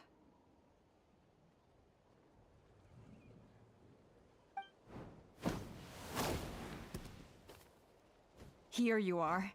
I've been looking everywhere for you two. Oh, Elder Alpa! What's the matter? I thought I should tell you myself. We're going to redo the flying trials. Redo them? How come? This is so unexpected. And I can't believe you came out here just to tell us that in person. It's embarrassing to admit, but due to time constraints, we didn't do a proper inspection of the arena before the last round of trials began. Then we started to notice many candidates performing worse than expected. So we redid the inspection afterwards and found a number of issues which likely impacted candidate performance. This was entirely our mistake, and I apologize unreservedly. I know it doesn't make up for it, but I thought bringing you this message in person was the least I could do. Oh, okay. Chaska, these people you're with, are they the Traveler and Paimon? Huh? You've heard of us? I have indeed. Gathering intel is an essential part of being a warrior. Plus, you've already made quite a name for yourself in Natlan. Actually, I've been meaning to invite you to enjoy our tribe's hospitality for some time. Hospitality? Oh, that includes food, right? Of course it does. If you let us host you, you'll be treated quite lavishly. Mighty warriors are highly revered in our tribe. Besides, we still owe you for your help during the war. Without you, we would have suffered far worse at the hands of the Abyss. So I like the chance to show you our gratitude on behalf of the whole tribe. Mighty warriors, plural?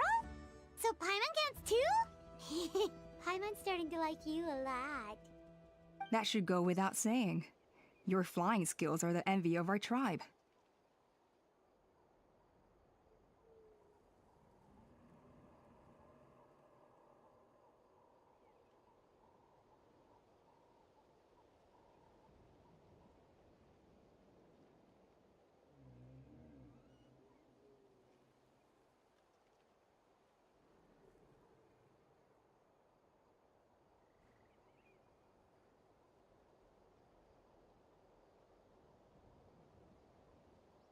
The Flower Feather Clan seems like a really nice bunch of people. We definitely need to take her up on this offer.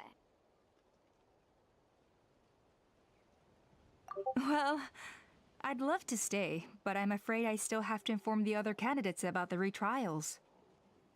With our younger generation's future on the line, there's no time to lose. Wait, Elder Alpa! Let me help! The sooner everyone gets the news, the better! Very well. In that case, Chaska, could I leave you to entertain our guests? Sure thing. Okay. Let's meet by the Obsidian Totem Pole later. Koyer, let's get going. Okay.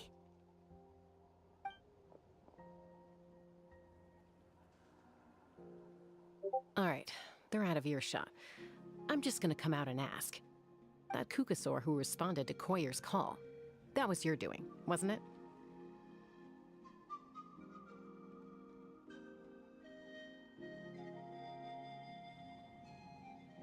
I grew up with these creatures. I could tell something was off the second I saw it. Her whole demeanor seemed less like a Kukasaur and more like, well, you. So she looked very flustered when Koyer asked for a ride. So I whistled to give her a chance to escape. And judging by the look on your face, that was a welcome intervention, huh? It's all right. If you'd rather your hidden talents remain hidden, I respect that. I won't press you for answers, and I'll keep my speculations to myself. You're the kind of person I'd still trust even if you had superpowers. I know you'd use them for good. I think the ends justify the means in this case. She just lacked confidence, and you helped her resolve her internal conflict. If you hadn't intervened, I likely would have gotten my mom to help out instead. Although, having said that, there's a... Yeah. Anyway, if you're free now, how about I give you that tour I promised?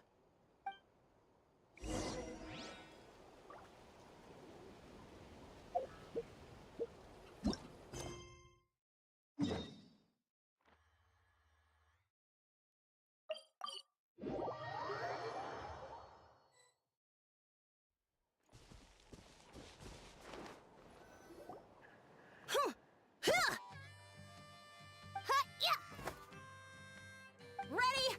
I'm gonna get you! Uh-oh. Are they fighting? Should we try and break them up? They're fine. Just doing their daily combat training. Combat training? A little young for that, aren't they? Not to us. We're a tribe of warriors. In ancient times, we were the most elite troops in the nation, responsible for patrolling and defending all of Natlan. And even though times have changed, we've kept our martial spirit alive. Hey, is that Chaska? Chaska, you're back! Oh, can you come train with us? Now's not a good time, I'm afraid. I'm showing the Traveler and Paimon around. Maybe next time. The Traveler and Paimon? Wait, you mean that legendary warrior and legendary flying expert? Legendary? Yep, that's us, alright. Awesome. It's so cool that you can fly without having to ride a Kukusaur. Even Chaska could only do that for short distances. Miss Traveler, can you teach me some cool sword tricks? Oh, Miss Traveler! My family shop makes the best volcano cake! You gotta try it! Let's behave ourselves, everyone. These people are here as our guests. They're going to meet Elder Alpa in a few minutes anyway. Kotini, instead of being jealous of other people's talents, why not work on developing your own? Kapak, there's no point in trying any cool sword tricks until you've mastered the basics. Have you done all your sword drills today? And Yatlan, easy does it, okay? Not every conversation has to turn into you plugging the family business. Okay.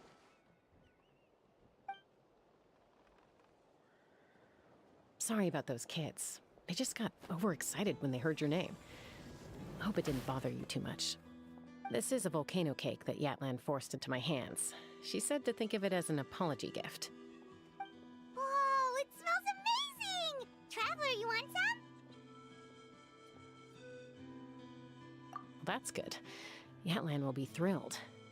By the way, Chaska, those kids really adore you. You're way better with them than Paimon expected. Paimon figured you'd be more... aloof, maybe? Aloof, huh? Well, to be fair, there was a period when I was like that. Around the time when I first joined the tribe. But it's a terrible attitude to have as a peacemaker. It tends to turn situations that could have had a peaceful resolution into a stalemate that can only be resolved by force.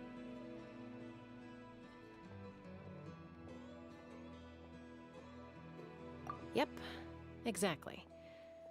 As long as other options are available, I try to avoid that at all costs. Someone once told me that peace imposed by force will crumble in a matter of days. But peace achieved through genuine dialogue actually benefits both sides, even if sometimes the parties are only willing to negotiate because they're both armed to the teeth. That's true. Hey, Chaska! Uncle Cusco knows you're back, and he's coming to get you. Hmm? Oh, thanks. Traveler, Paimon, gotta dash. I'll meet you at the totem pole up ahead. You can't miss it. It sticks out like a sore thumb.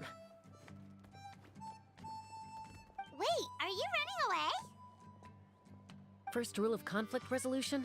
Grab the fan and run before the you-know-what hits. Trust Chaska to make even running away sound cool. Sorry about this. Just stall him for me, okay? I'll explain everything later.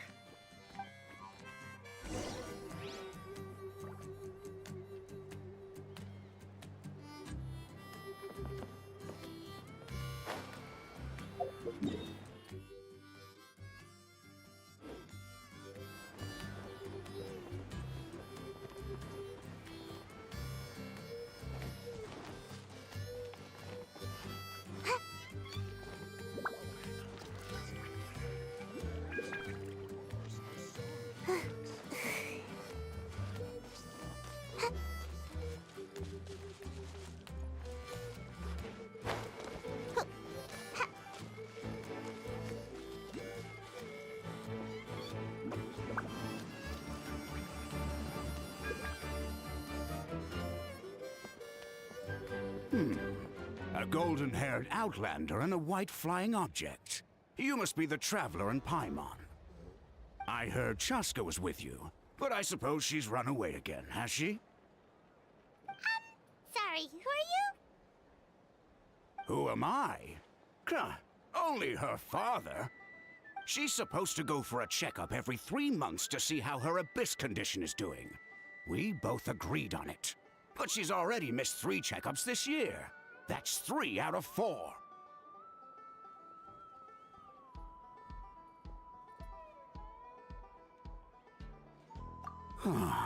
Yes.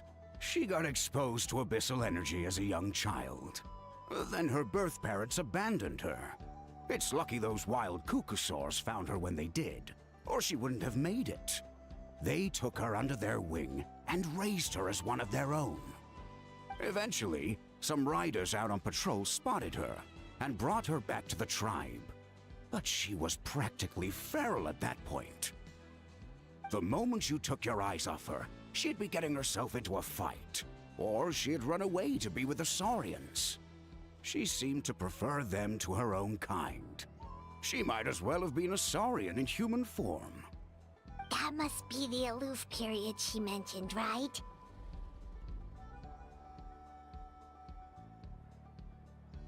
We later discovered that her exposure to the abyss had planted seeds of conflict in her heart. So, we started trying to bring it under control. But ultimately, she's the only one who can control it. Anyway, she's much more human these days. Yeah, don't worry about her. She seems pretty stable to Paimon. She's probably only avoiding the checkups because she thinks it'll stop you guys from worrying about her. Yes, I'm well aware of that. She knows she needs to be careful. If her condition ever took a turn for the worse, she wouldn't be brushing it aside like this. It's just, every checkup she's been to, they find new cuts and bruises. Nothing to do with the abyss, of course. Oh no, that's all fine. The problem with her is, she's her own worst enemy. She's been living dangerously again. I'm sure of it. That's why she's avoiding the checkups. She wants to hide it from us. Yeah, Paimon can see her doing that. Oh. In the past, she always had Koichi to keep an eye on her. Now Koichi's gone, and I don't want to lose another daughter. Chaska's been increasingly reckless since Koichi passed. It's like she's trying to make up for it somehow. Next time you see her, please tell her to be careful for me. Even if she doesn't want to hear it. If she doesn't want to do these checkups anymore, that's fine. I just want her to stop putting herself in harm's way.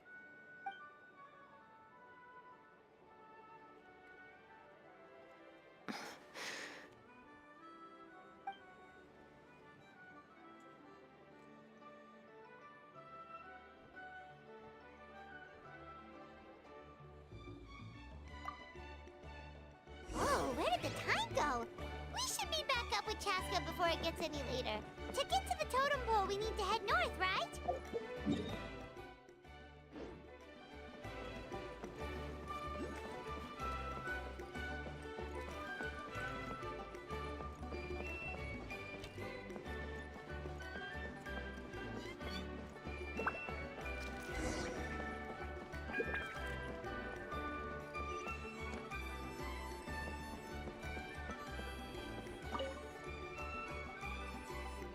Hey, Chaska! Hey, Alba! It's all right. I bet my dad talked your heads off, huh? What did he say? I was sometimes a little impulsive back then. That's putting it mildly. The memories. It feels like it was only yesterday when we brought you back and had Cusco and his family take you in. Back then, no one imagined this feral child would grow up to be the strongest warrior of the Flower Feather clan. Huh? You were the one that brought Chaska back to the tribe? That's right. Elder Alpa was already a veteran rider by then. She spotted me while patrolling from the skies and tracked down my Kukasaur mom. Mom agreed it was time I tried to re-enter human society. But I didn't know the first thing about being civilized. I clashed with everyone who had to deal with me. And look at you now. Renowned throughout the land as a peacemaker. How time flies. When the day comes that I can't fly anymore, it will be up to you to look after our tribe and our flying squad. You know me, though. I'm not a natural commander. I'm better off as a lone wolf on the front line. So stick it out at least a few more years, okay? Give Koyer and the others time to come into their own. Oh, stop. Wait, so isn't the leader just the strongest warrior in the tribe? At least Paimon figured that's how your tribe would work. Strength is certainly a core tenet in the Flower Feather clan. But strength means far more than martial prowess alone. If it all came down to individual strength, I'd struggle to call myself a warrior, let alone a member of the flying squad. Any fighter in the tribe could take me down.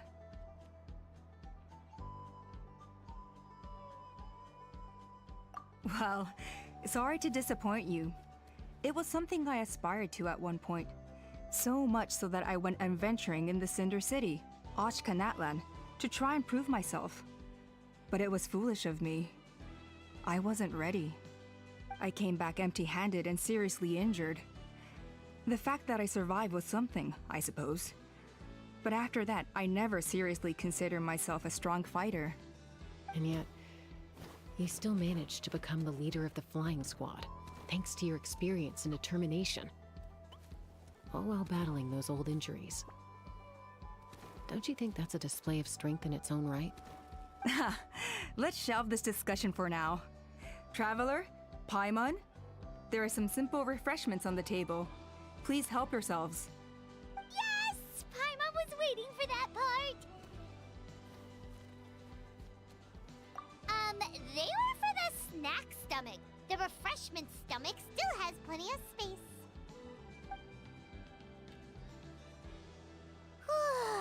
Paimon is so full. Well, if you're enjoying our hospitality, feel free to stay with us as long as you like. Elder Alba? There's... something's come up. Hmm? What happened? Is it serious? Shall I deal with it? It's... Some merchants showed up. Not from our tribe. They said they're here to discuss some potential collaboration with us. Why now? This is terrible timing. There are a few wingless that we haven't managed to reach yet, and we still haven't inspected the retrial arena.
Let me handle the other errands while you meet with the merchants. You shouldn't be trying to do everything at your age. You should help too. Seems only fair after all that food we ate.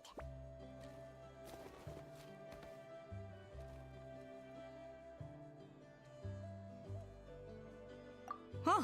Well, much obliged. Cheska, the remaining wingless are all people you know. Let's see. Pishika now manages the floating target balloons.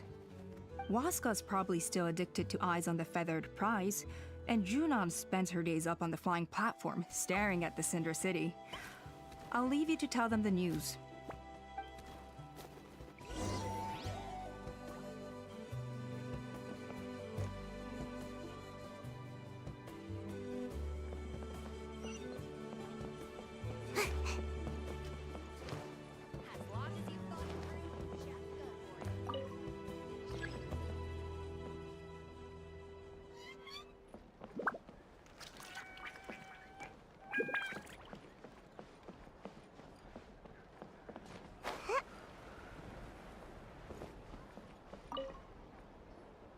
A retrial? What's the point? I pretty much treat life like it's a game. No Kukasaur is ever going to approve of that, no matter how many times I try. Waskar, I can assure you, Kukasaurs wouldn't judge you for something like that. Well, they must be judging me for something. Maybe I lack fighting spirit, or just don't have the talent. Not everyone's a natural like you. Don't waste your time on me. You'll have better luck with the ones who still have their heads in the clouds. In the meantime, I think I'm gonna treat myself to a few more games of Eyes on the Feathered Prize. Yeesh, there's wingless, then there's being a total lost cause. He used to be a fierce warrior, actually. But fighting spirit alone won't win you the Kukasaur's approval. Are all Kukusaurs so strict?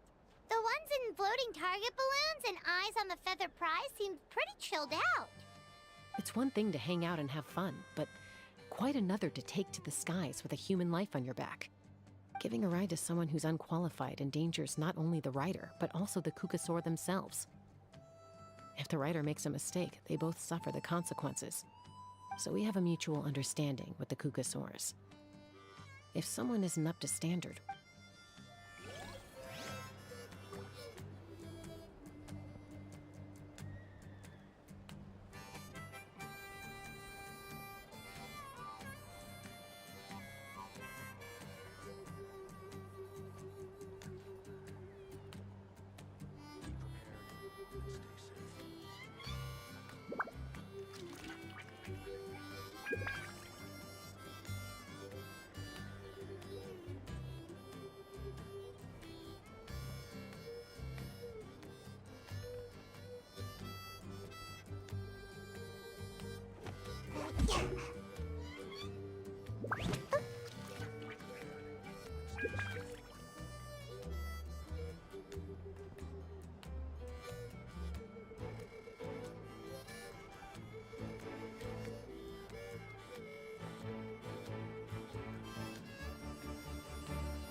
like I should have just stayed in bed today.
Are you sure you don't want to reconsider, Pashika?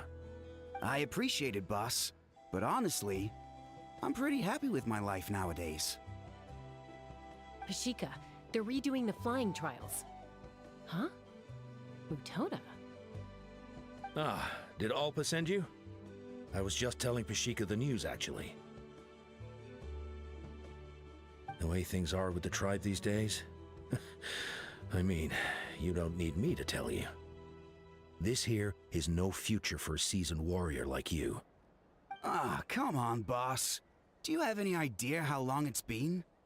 I've been wingless for years now. I'm not cut out for that anymore. Of course, I'll do my part if we ever need to defend the tribe. But there's really no point in me trying out for the flying squad now. I've already made my peace with it. Not everyone has what it takes to return to the sky after going wingless. Elder Alpa's perseverance is something else. And it's okay if I'm not destined for greatness. I might not have the Kukasaur's approval, but with my hot air balloons, I can still reach the skies. Handling these balloons every day, seeing how the customers react, the looks on their faces, that's enough for me. Finding something you love doing can be just as hard as passing the flying trial. It's worth holding on to. Fair enough. It's your choice. I won't force you. Oh, by the way, you should try taking a balloon ride if you've got the time. Once you've been up there for yourself, you'll see why I love it so much.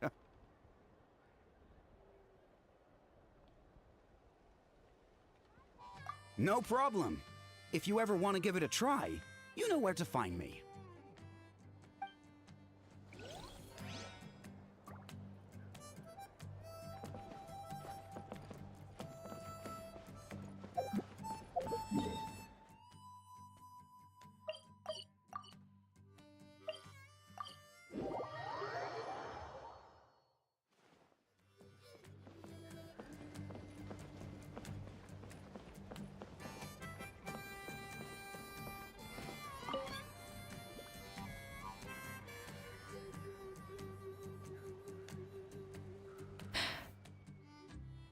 Hey, Junan. Gazing out at Ochkanatlan again, huh? Chaska? What are you doing here? Is something up? The flying squad is hosting retrials again soon. Want to give it another try? Maybe you're forgetting the definition of wingless. I've failed so many times already that I've decided to call it quits for good. I'm done. Elder Alpa always goes out of her way to come and tell me when a new trial is coming up, and it's nice of her to think of me. But nothing's gonna change. I'm not going to suddenly pass just because they're holding another trial. They're making some big changes to the arena this time, so the flying experience should be smoother than before. Koyer's gonna try again. No, forget it. If I was genuinely good enough to make the squad, the location shouldn't affect my chances. A true rider can fly confidently whatever the conditions, like you and Elder Alpa. Shunan! They're redoing the... Huh? Chaska and the Traveler. You're already here. I guess they told you already then. Come on, let's go train together.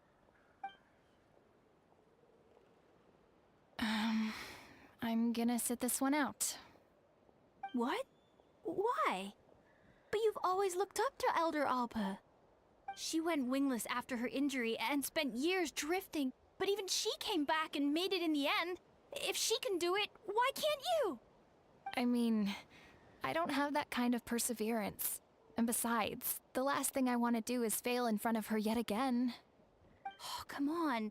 You know you don't need to worry about that. Alright, well, how about we just treat this as you being my mentor? Then will you train with me? I mean... Enough umming and ahhing. Let's just get up in the air and figure it out as we go. Wait! Hold on, slow down. I can't keep up. Well, that's one way to do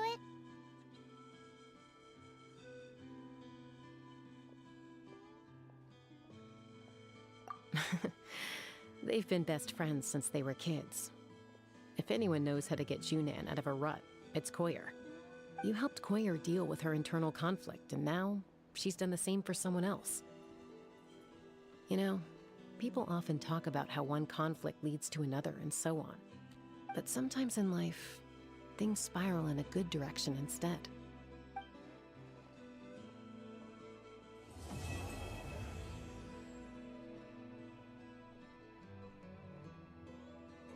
We've notified all the wingless on the list now, right? Where to next? The trial arena. It's not far from the tribe.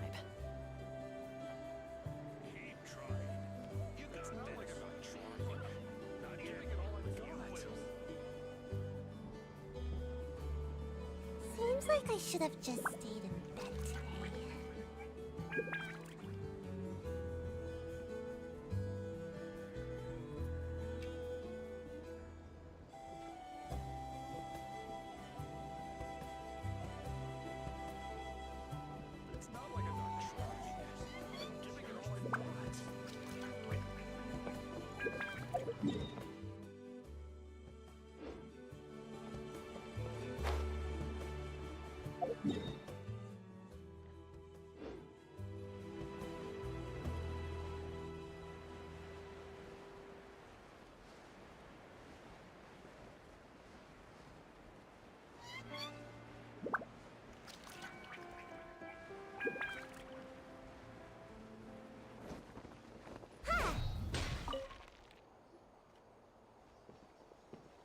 Oh, hey there, Chaska.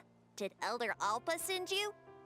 Yeah, she's got other things on her plate right now. How are things looking here? Well, the inspection revealed numerous blockages all over the trial arena. It looks like they're the result of ley line disorders caused by repeat abyss invasions. Theoretically, we just need to clear those obstacles, and the arena will fill up with gaseous phlogiston again. But that's proving difficult to achieve in practice, for all sorts of reasons. Why don't you head on down and check things out for yourself? Feel free to ask the staff for more details.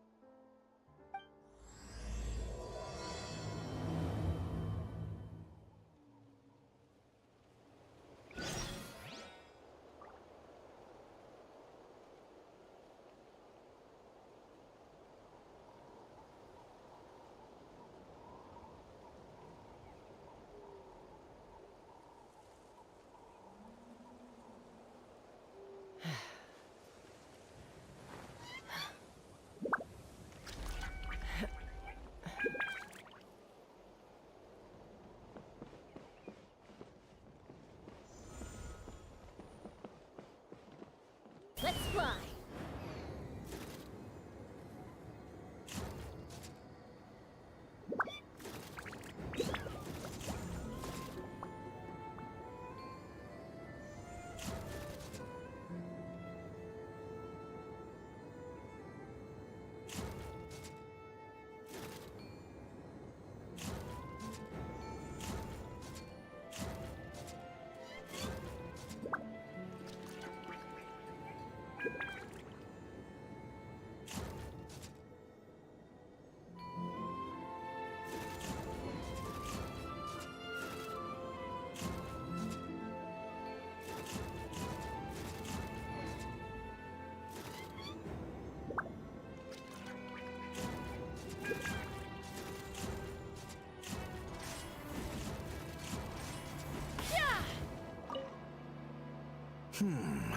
I think it should be possible to clear this spout with just a few hard hits.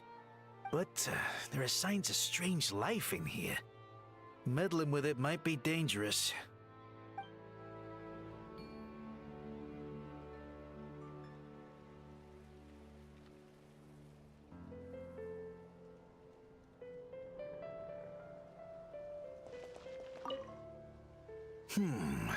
I think it should be possible to clear this spout with just a few hard hits. But there are signs of strange life in here. Meddling with it might be dangerous.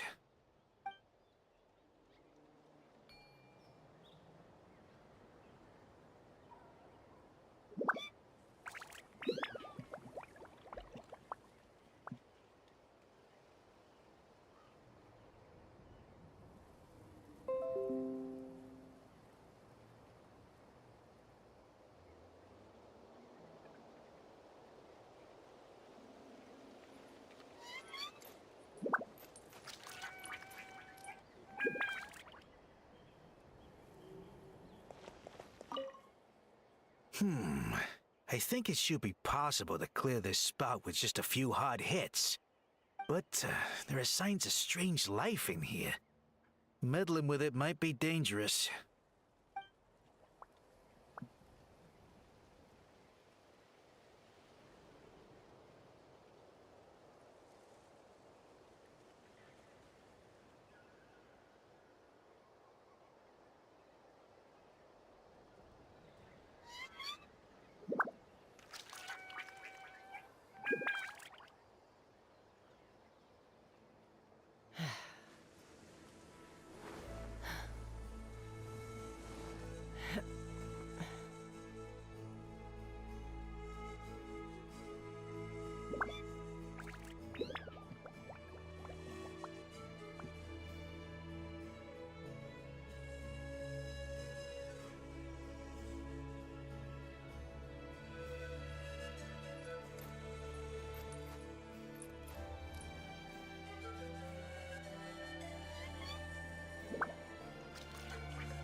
I think it's... But there are signs of...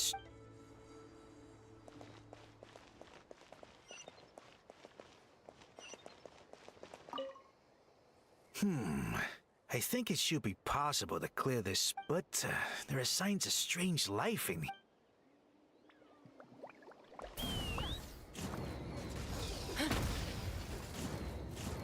Open fire! Hey! Monsters!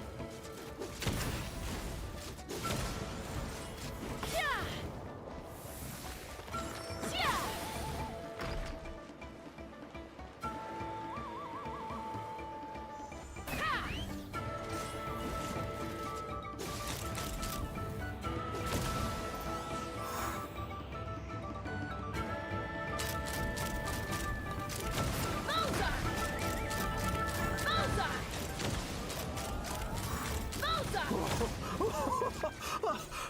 was done for. Oh, this spout should be good now. Thank you very much.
How strange.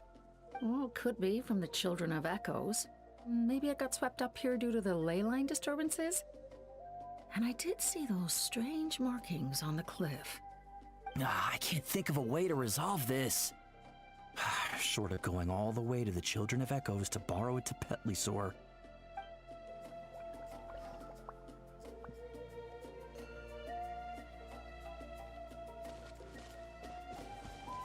I'm falling.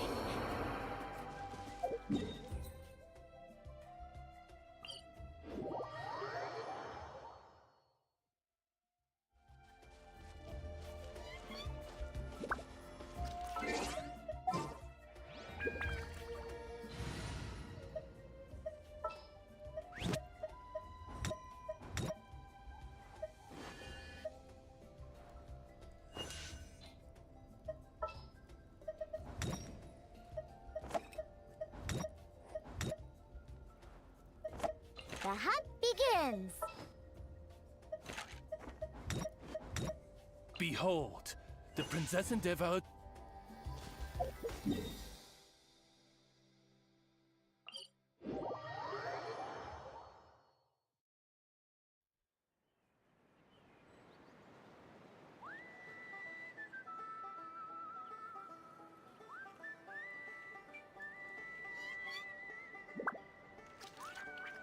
Something on your mind again? Let's work through it together. 2 heads are better than 1.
Oh, hey there, Chaska.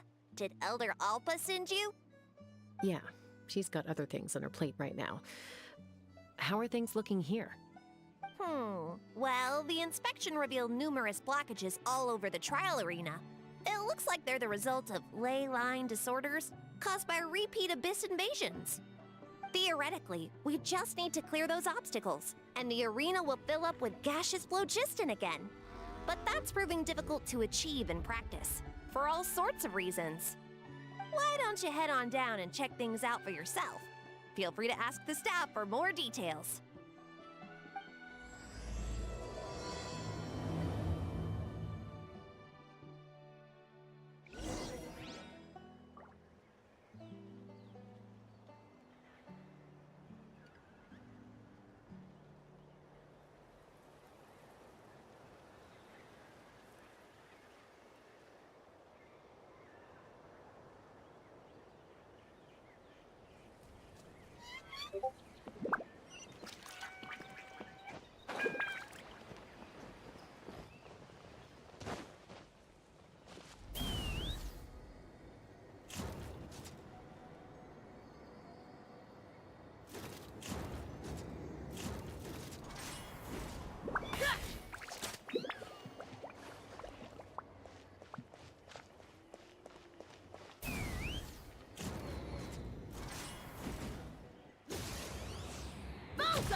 Hey! Monsters!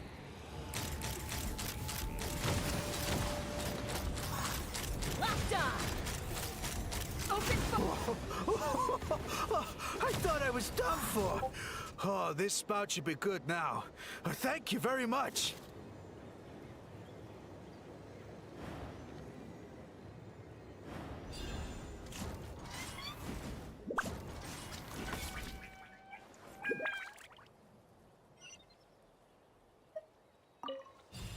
How strange.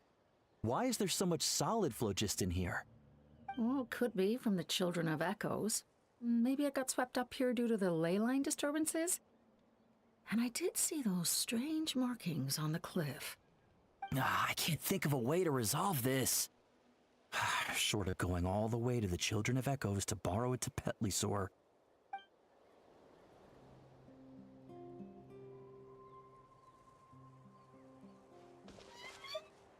How strange.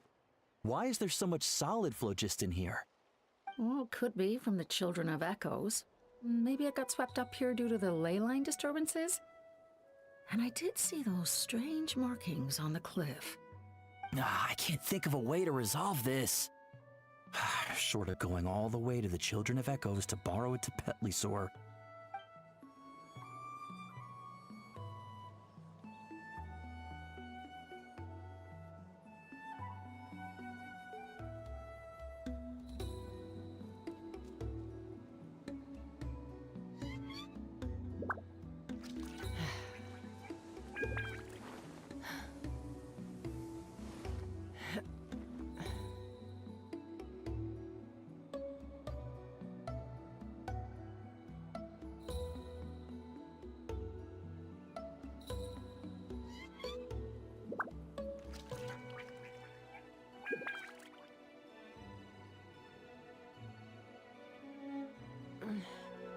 I'm a little out of practice these days. Any conflicts around? I'm in the mood for some peacemaking.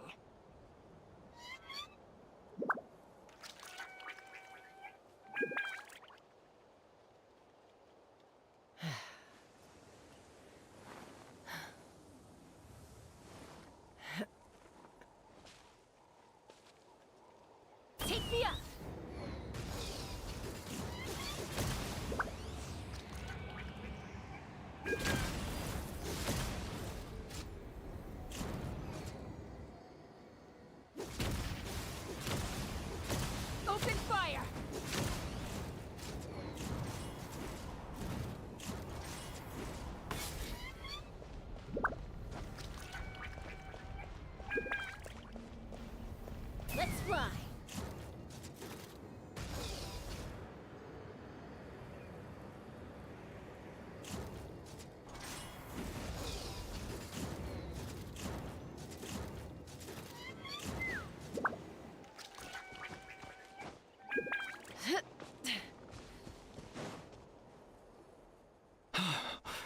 are you here to help?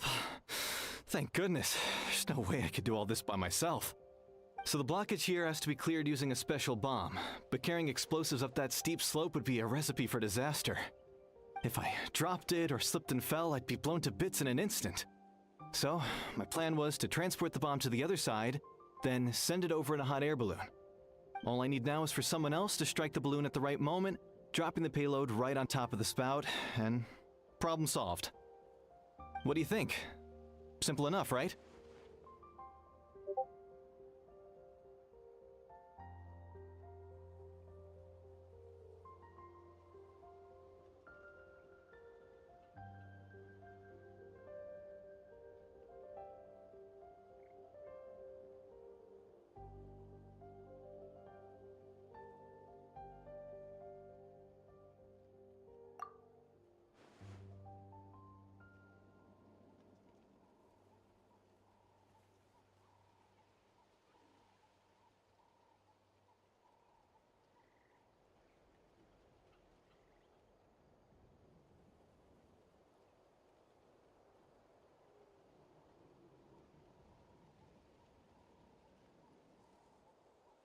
Huh?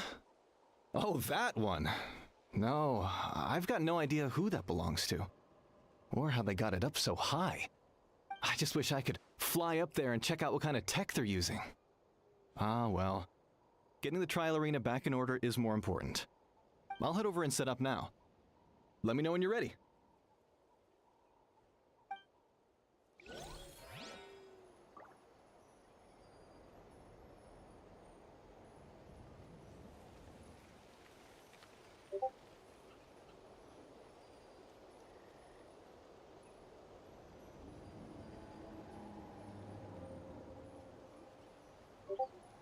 I'd have lost myself long ago if I allowed myself to be led by the whispers of the abyss. Surviving is tough. But taming the beast within? Ha! Locked on! Bullseye!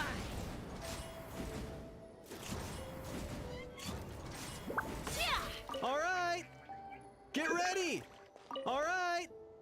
Get ready! Open fire!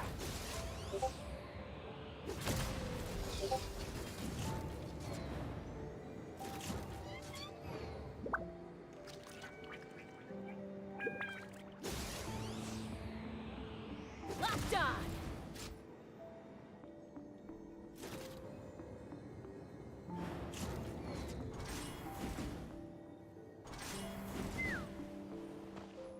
All right! Get ready!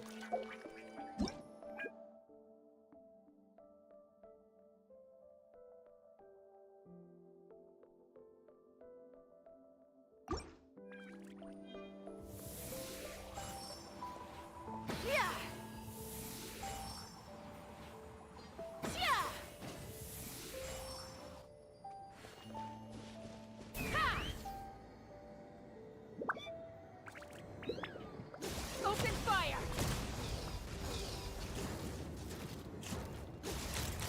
Bullseye!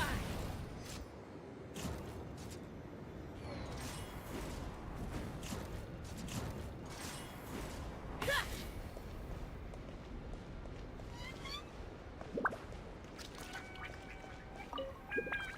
Ah, so that's how you do it.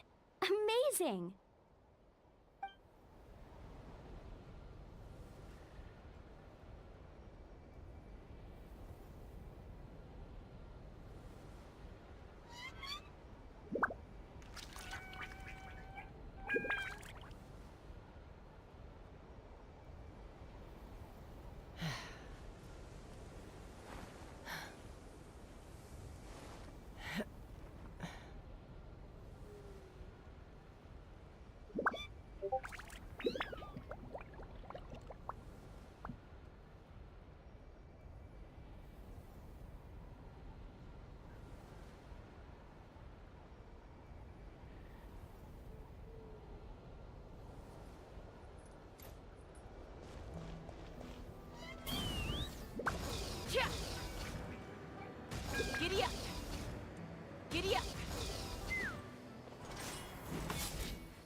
ready!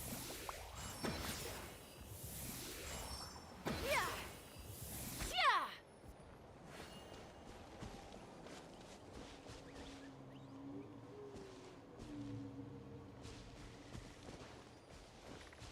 All right! Get ready!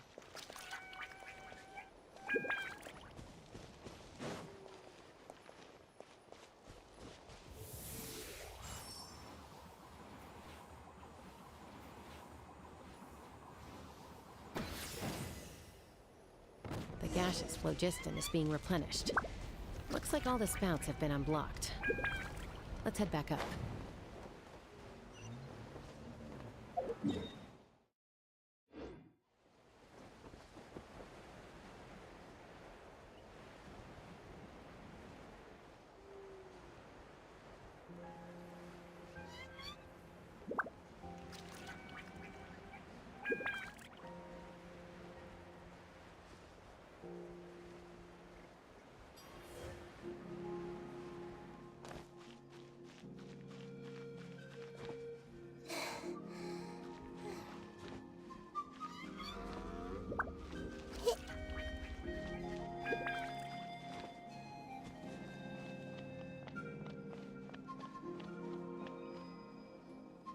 Wow, you took care of everything in no time at all. Incredible work. Now we just have to wait until the gaseous phlogiston is fully replenished. Then we can kick off the retrials. Actually, Inkanak, I'd like to do a test flight first, just to make sure we're not missing anything. Could you arrange that for me? Huh? But you only just finished getting the arena ready. There could still be other hazards we're unaware of. All the more reason to have me test it out. Think of it as another inspection. I guess you're right. With your flying skills, you won't be in any serious danger, even if there are hazards we overlooked. The conditions in this area seem a little unstable, but a test flight is the only way to catch any lingering issues. All right, I'll get things set up for you. Just let me know when you're ready.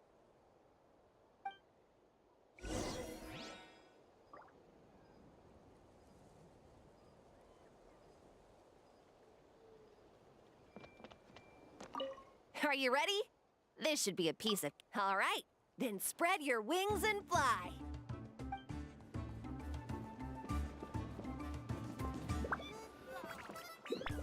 Let's fly!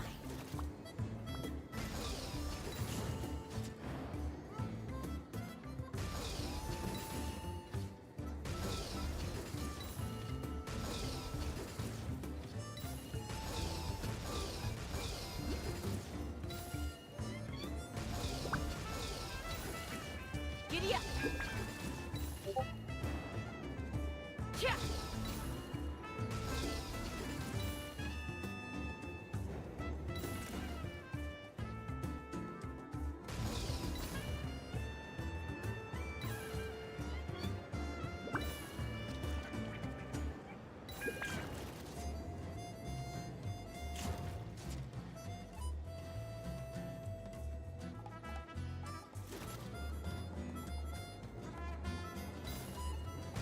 Yeah!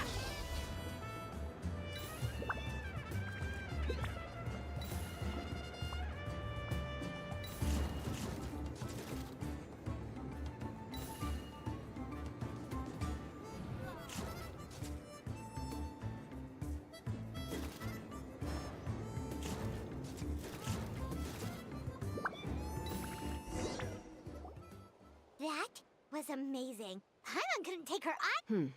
No, nothing major. Give it a few days, and we should be able to conduct the trials. Help! Help me! You're from the Flower Feather clan, right? Please, come quick, you've got to help us! Catch your breath first. What's the situation? We got attacked by a Kukasaur. My friends are still stranded in the middle of the road with the goods we were transporting. Please, I'm begging you, save them! Huh? Are Kukusaurs really that aggressive? Do they usually attack groups of people unprovoked? Not in my experience, but there are exceptions to every rule. Let's go check it out.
Hmm?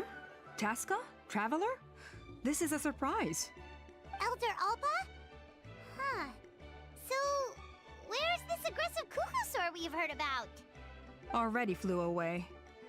Looks like it backed off once it realized that reinforcements were coming. So why do you think it attacked these people in the first place? Was it after the food? No. These merchants are even transporting food. Ah! Thank goodness! The phlogiston wings are intact! Phlogiston wings. Thank you so much for coming to our rescue. These phlogiston wings are our most prized goods. If anything happened to them, it would ruin us. Wait a minute. Are you the merchants that were looking to collaborate with us? Wormy told me about you. Yeah, that's us. So I take it you're Elder Alpa? I am. You must be exhausted from your journey, not to mention shaking up from the attack. Let me bring you back to our tribe to rest. We can talk business after you've recovered. But Elder Alpa, what about the Kukusaur attack? Well, our guests here weren't seriously injured, and their goods are intact. Perhaps that Kukusaur was just having a bad day. There are so many of them around here. You'd expect something like this every once in a while. I don't think we need to pursue it any further. More importantly, how are the preparations for the flying trials going? Is everything in order over at the arena?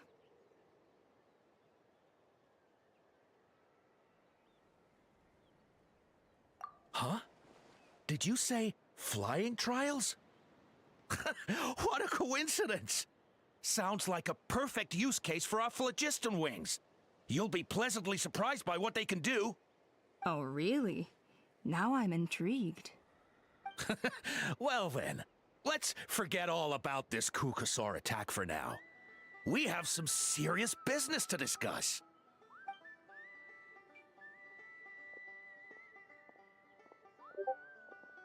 Huh?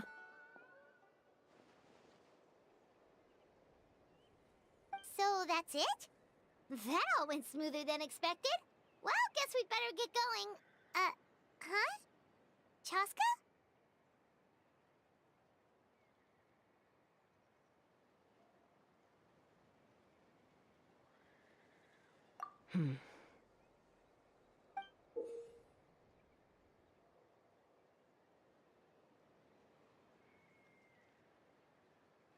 A blood-stained feather.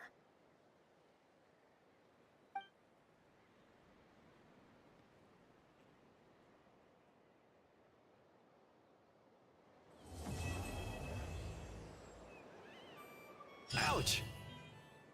I've never seen such an aggressive Kukusaur. The Flower Feather Clan should be about ready to hold the new flying trials by now. Let's go check it out.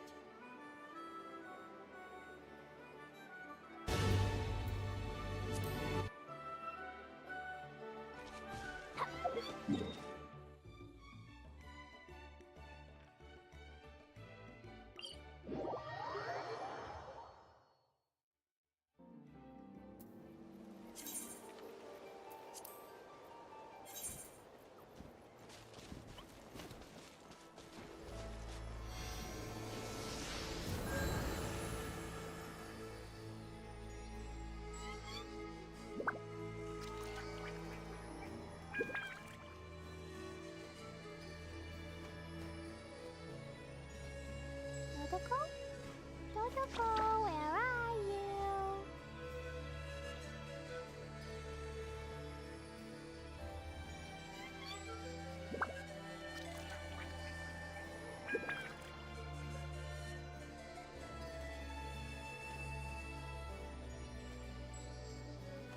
These bombs, so heavy.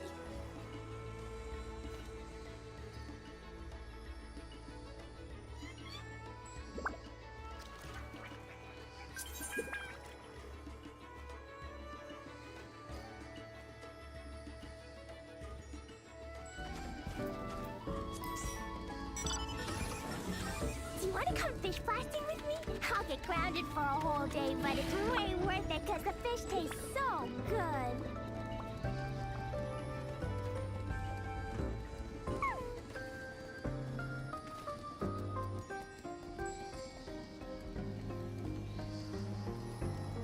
Protocol? Protocol, where are you?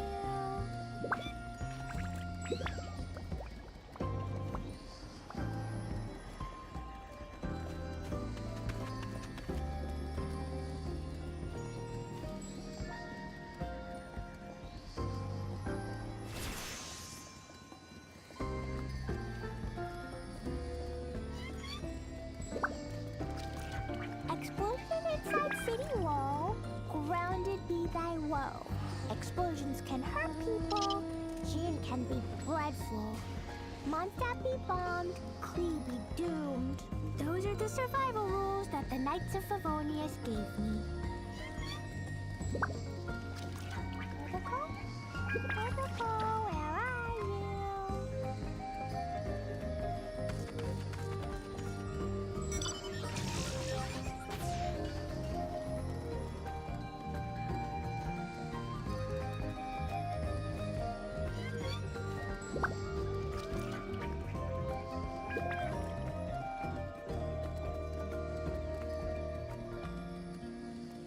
These bombs, so heavy.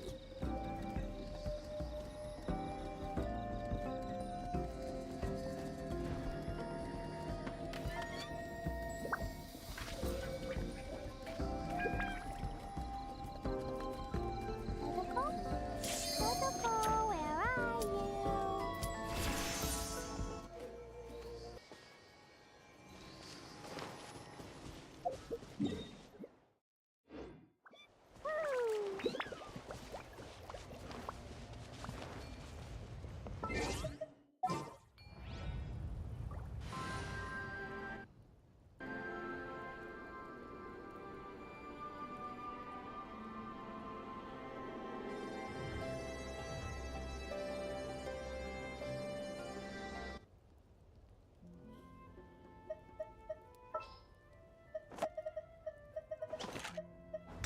Drat.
Surely I should be due a growth spurt by now.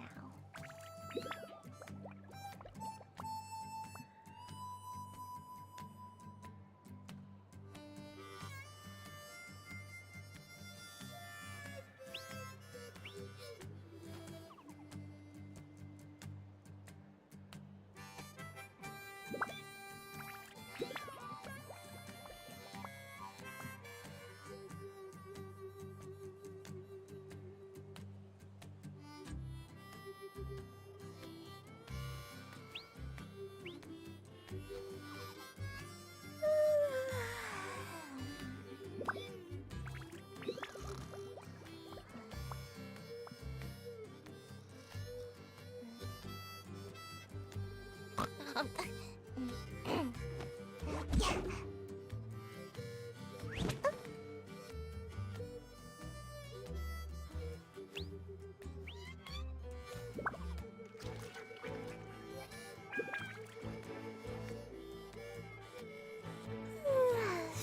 I should be due a growth spurt by now.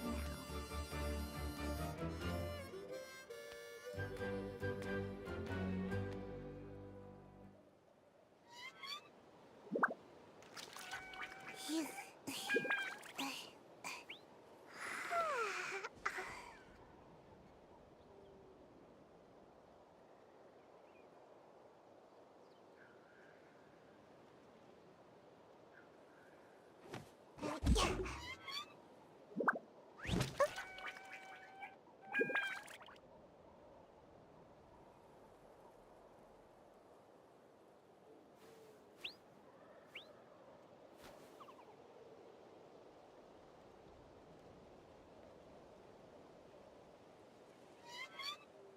Seems like I should have just stayed in bed today.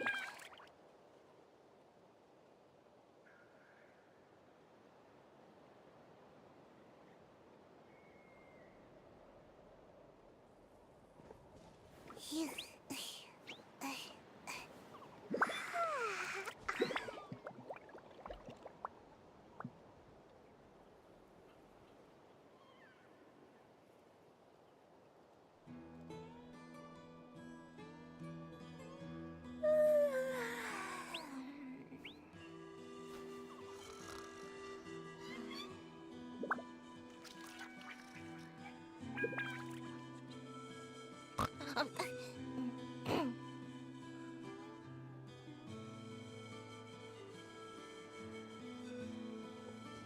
Phew.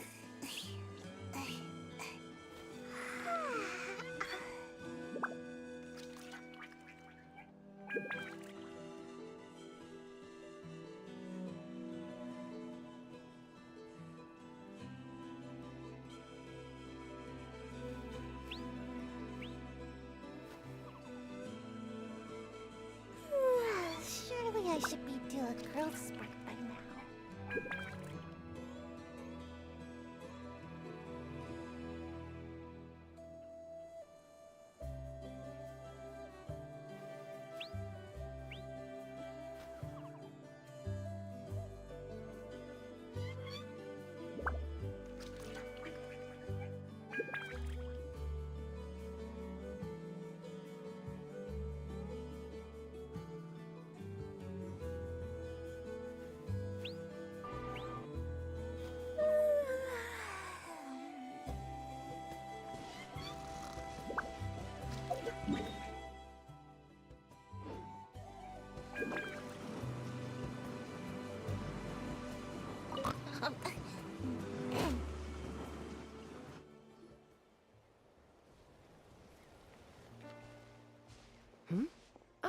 Traveler and Paimon.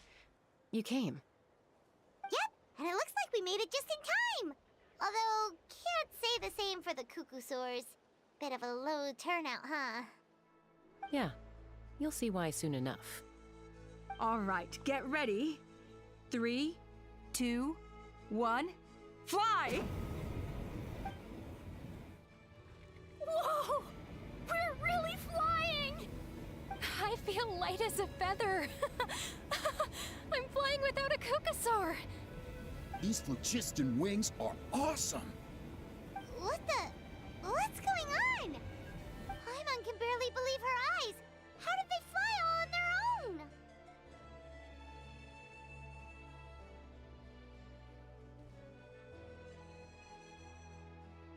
The merchants we ran into that day were selling a product called phlogiston wings. It's a flying machine worn on the back. To operate it, you just use a handheld trackball that controls the flow of gaseous phlogiston. That's incredible! Yeah. If our tribe, well, if Natlan mass adopted this technology, it would revolutionize our mobility and responsiveness in times of crisis. Just think of the countless tragedies that could be averted.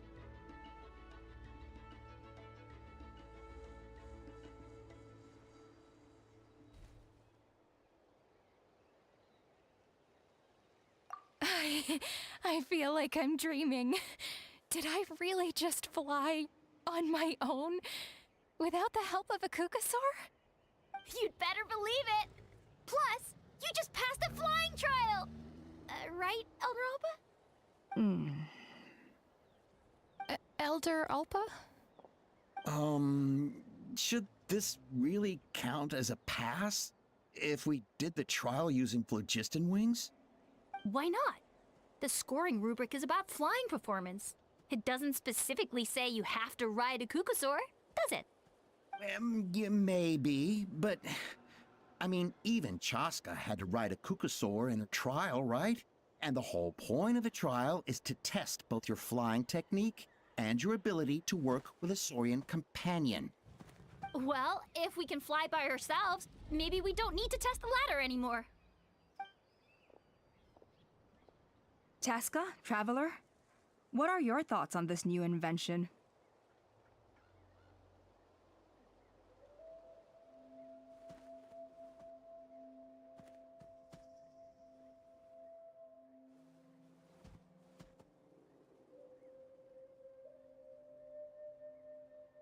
You see? Even the Traveler agrees. I agree that they have strategic value. But I don't think it makes any sense to evaluate candidates by the current testing standards if they're using phlogiston wings. Why? Shunan finally mustered the courage to go through with this. And now you're saying it doesn't count? I don't have any experience using these wings in battle, nor is it immediately obvious how to incorporate them into the existing systems in our tribe. Taking a longer-term perspective, I think we need to start by getting thoroughly acquainted with how these things work. Then we can develop a new trial format with new assessment criteria, tailored to candidates using the phlogiston wings. You all raise valid points. But Chaska, while your proposal sounds perfectly reasonable, it would probably take years to put it into practice. We lost so many people in that war. These phlogiston wings could be exactly what we need to strengthen our forces and boost morale in this trying time. And as for real-world battle experience, there will be plenty of opportunities to gain that. I have high hopes for you, Junon. Huh? Hey, stop staring into space! Say thank you! Oh, thank you. Thank you, Elder Alpa. You have nothing to thank me for. Remember, the way you got your wings back was by relying on yourself. Oh, Elder Alpa! Bad news! Kukasaurs are attacking the merchants again! Again? Okay, everyone, stay put while I... Huh? Chaska?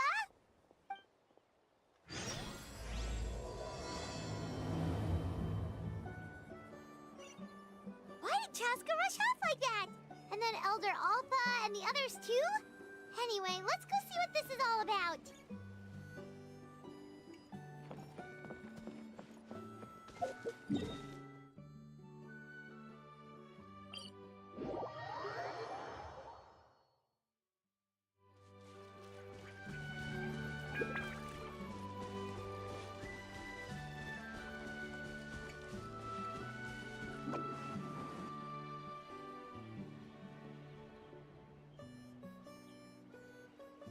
Oh, it's back!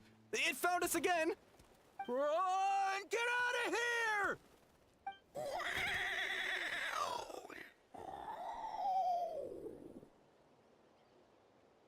Curses!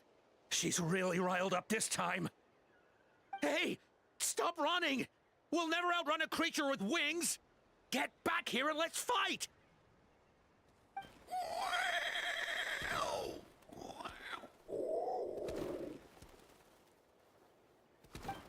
Stop! All of you! Chaska! Oh, wonderful! Quick, get rid of that thing!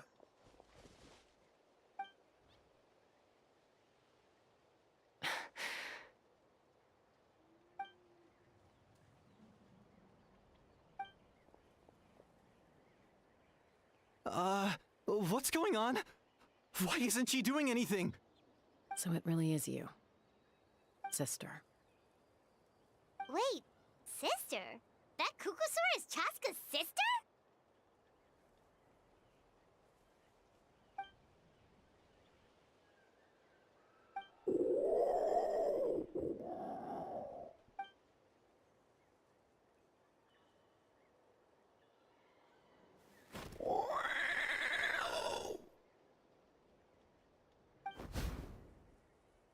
Koya, wait! Is Chaska gonna be okay? Should we go check on her?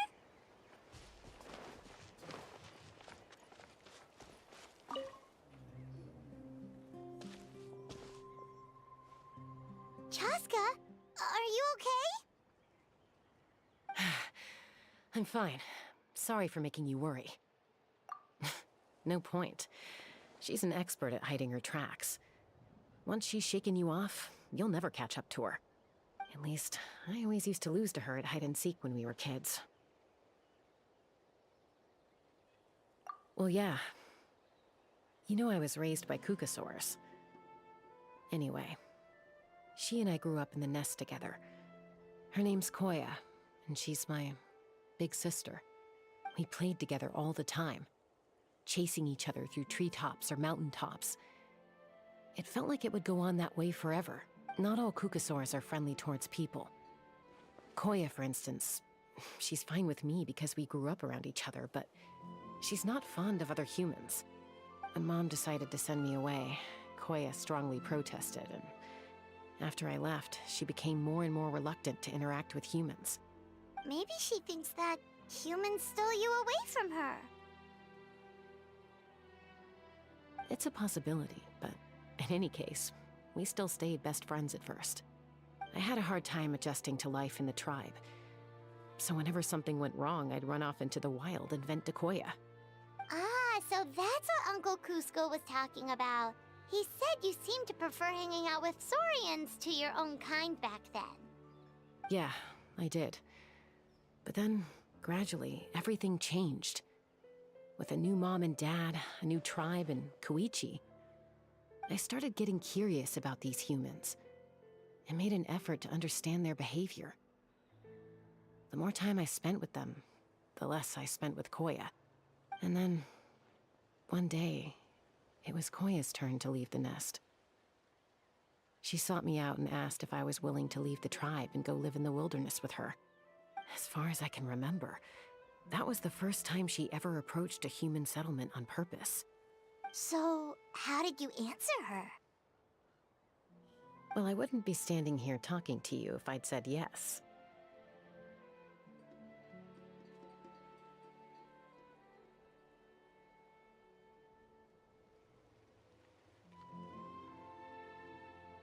No, I was torn. On the one hand, I'd already made up my mind to embrace my new family and accept my human identity. But I also knew that Koya wasn't a fan of humans, and I didn't want to disappoint her. She took my hesitation as an answer. She saw it as a personal betrayal, threw a huge fit, and then flew off. We hadn't seen each other since, well, until today. Not for a lack of trying, though. I tried asking Mom where Koya's new nest was so I could talk things out with her. But Koya had already asked Mom not to tell me where she'd moved to. It must be hard for Mom, being stuck between her two daughters. So I didn't press the issue. And I didn't go looking for her. If things carry on like this, I need to make sure I find her before anyone else. Even if she doesn't want to see me. For now, let's bring the wounded back to the tribe. And see what Mutota and Elder Alba have in mind.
So, I hear there's been another Kukasaur attack.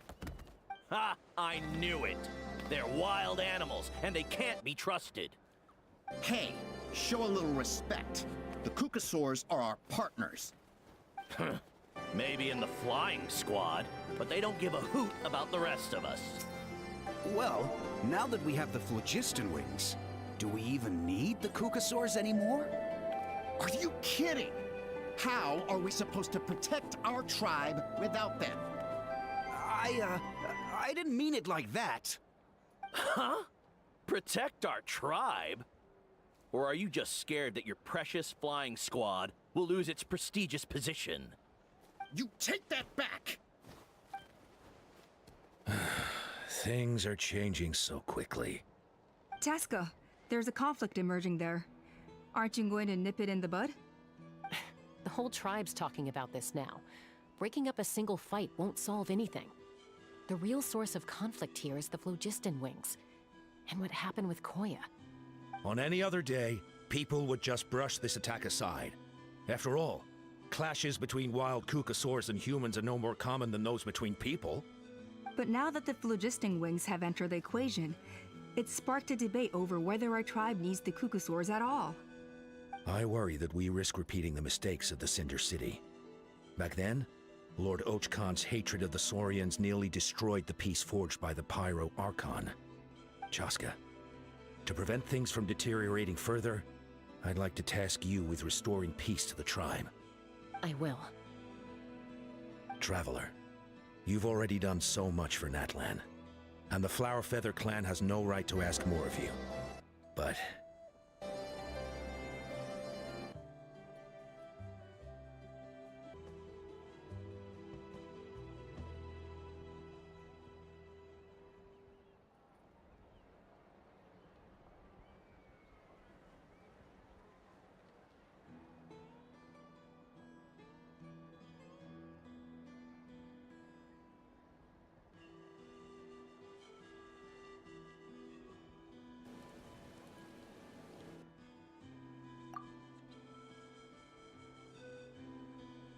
thank you.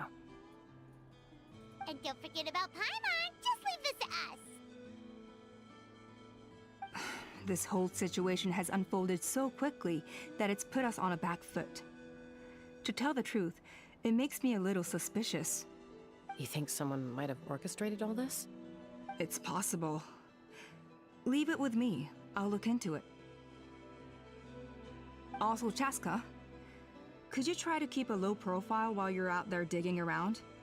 We don't want to give our hand away. I'll do my best. Okay, so where should we start? This all began with Koya's attacks. If we can find out what led her to do it, that should give us something to work with. Unlikely. Given how she reacted when I showed up, I don't think she's forgiven me. If you want to resolve a conflict through dialogue, sometimes you need a third-party facilitator. Let's go see my mom.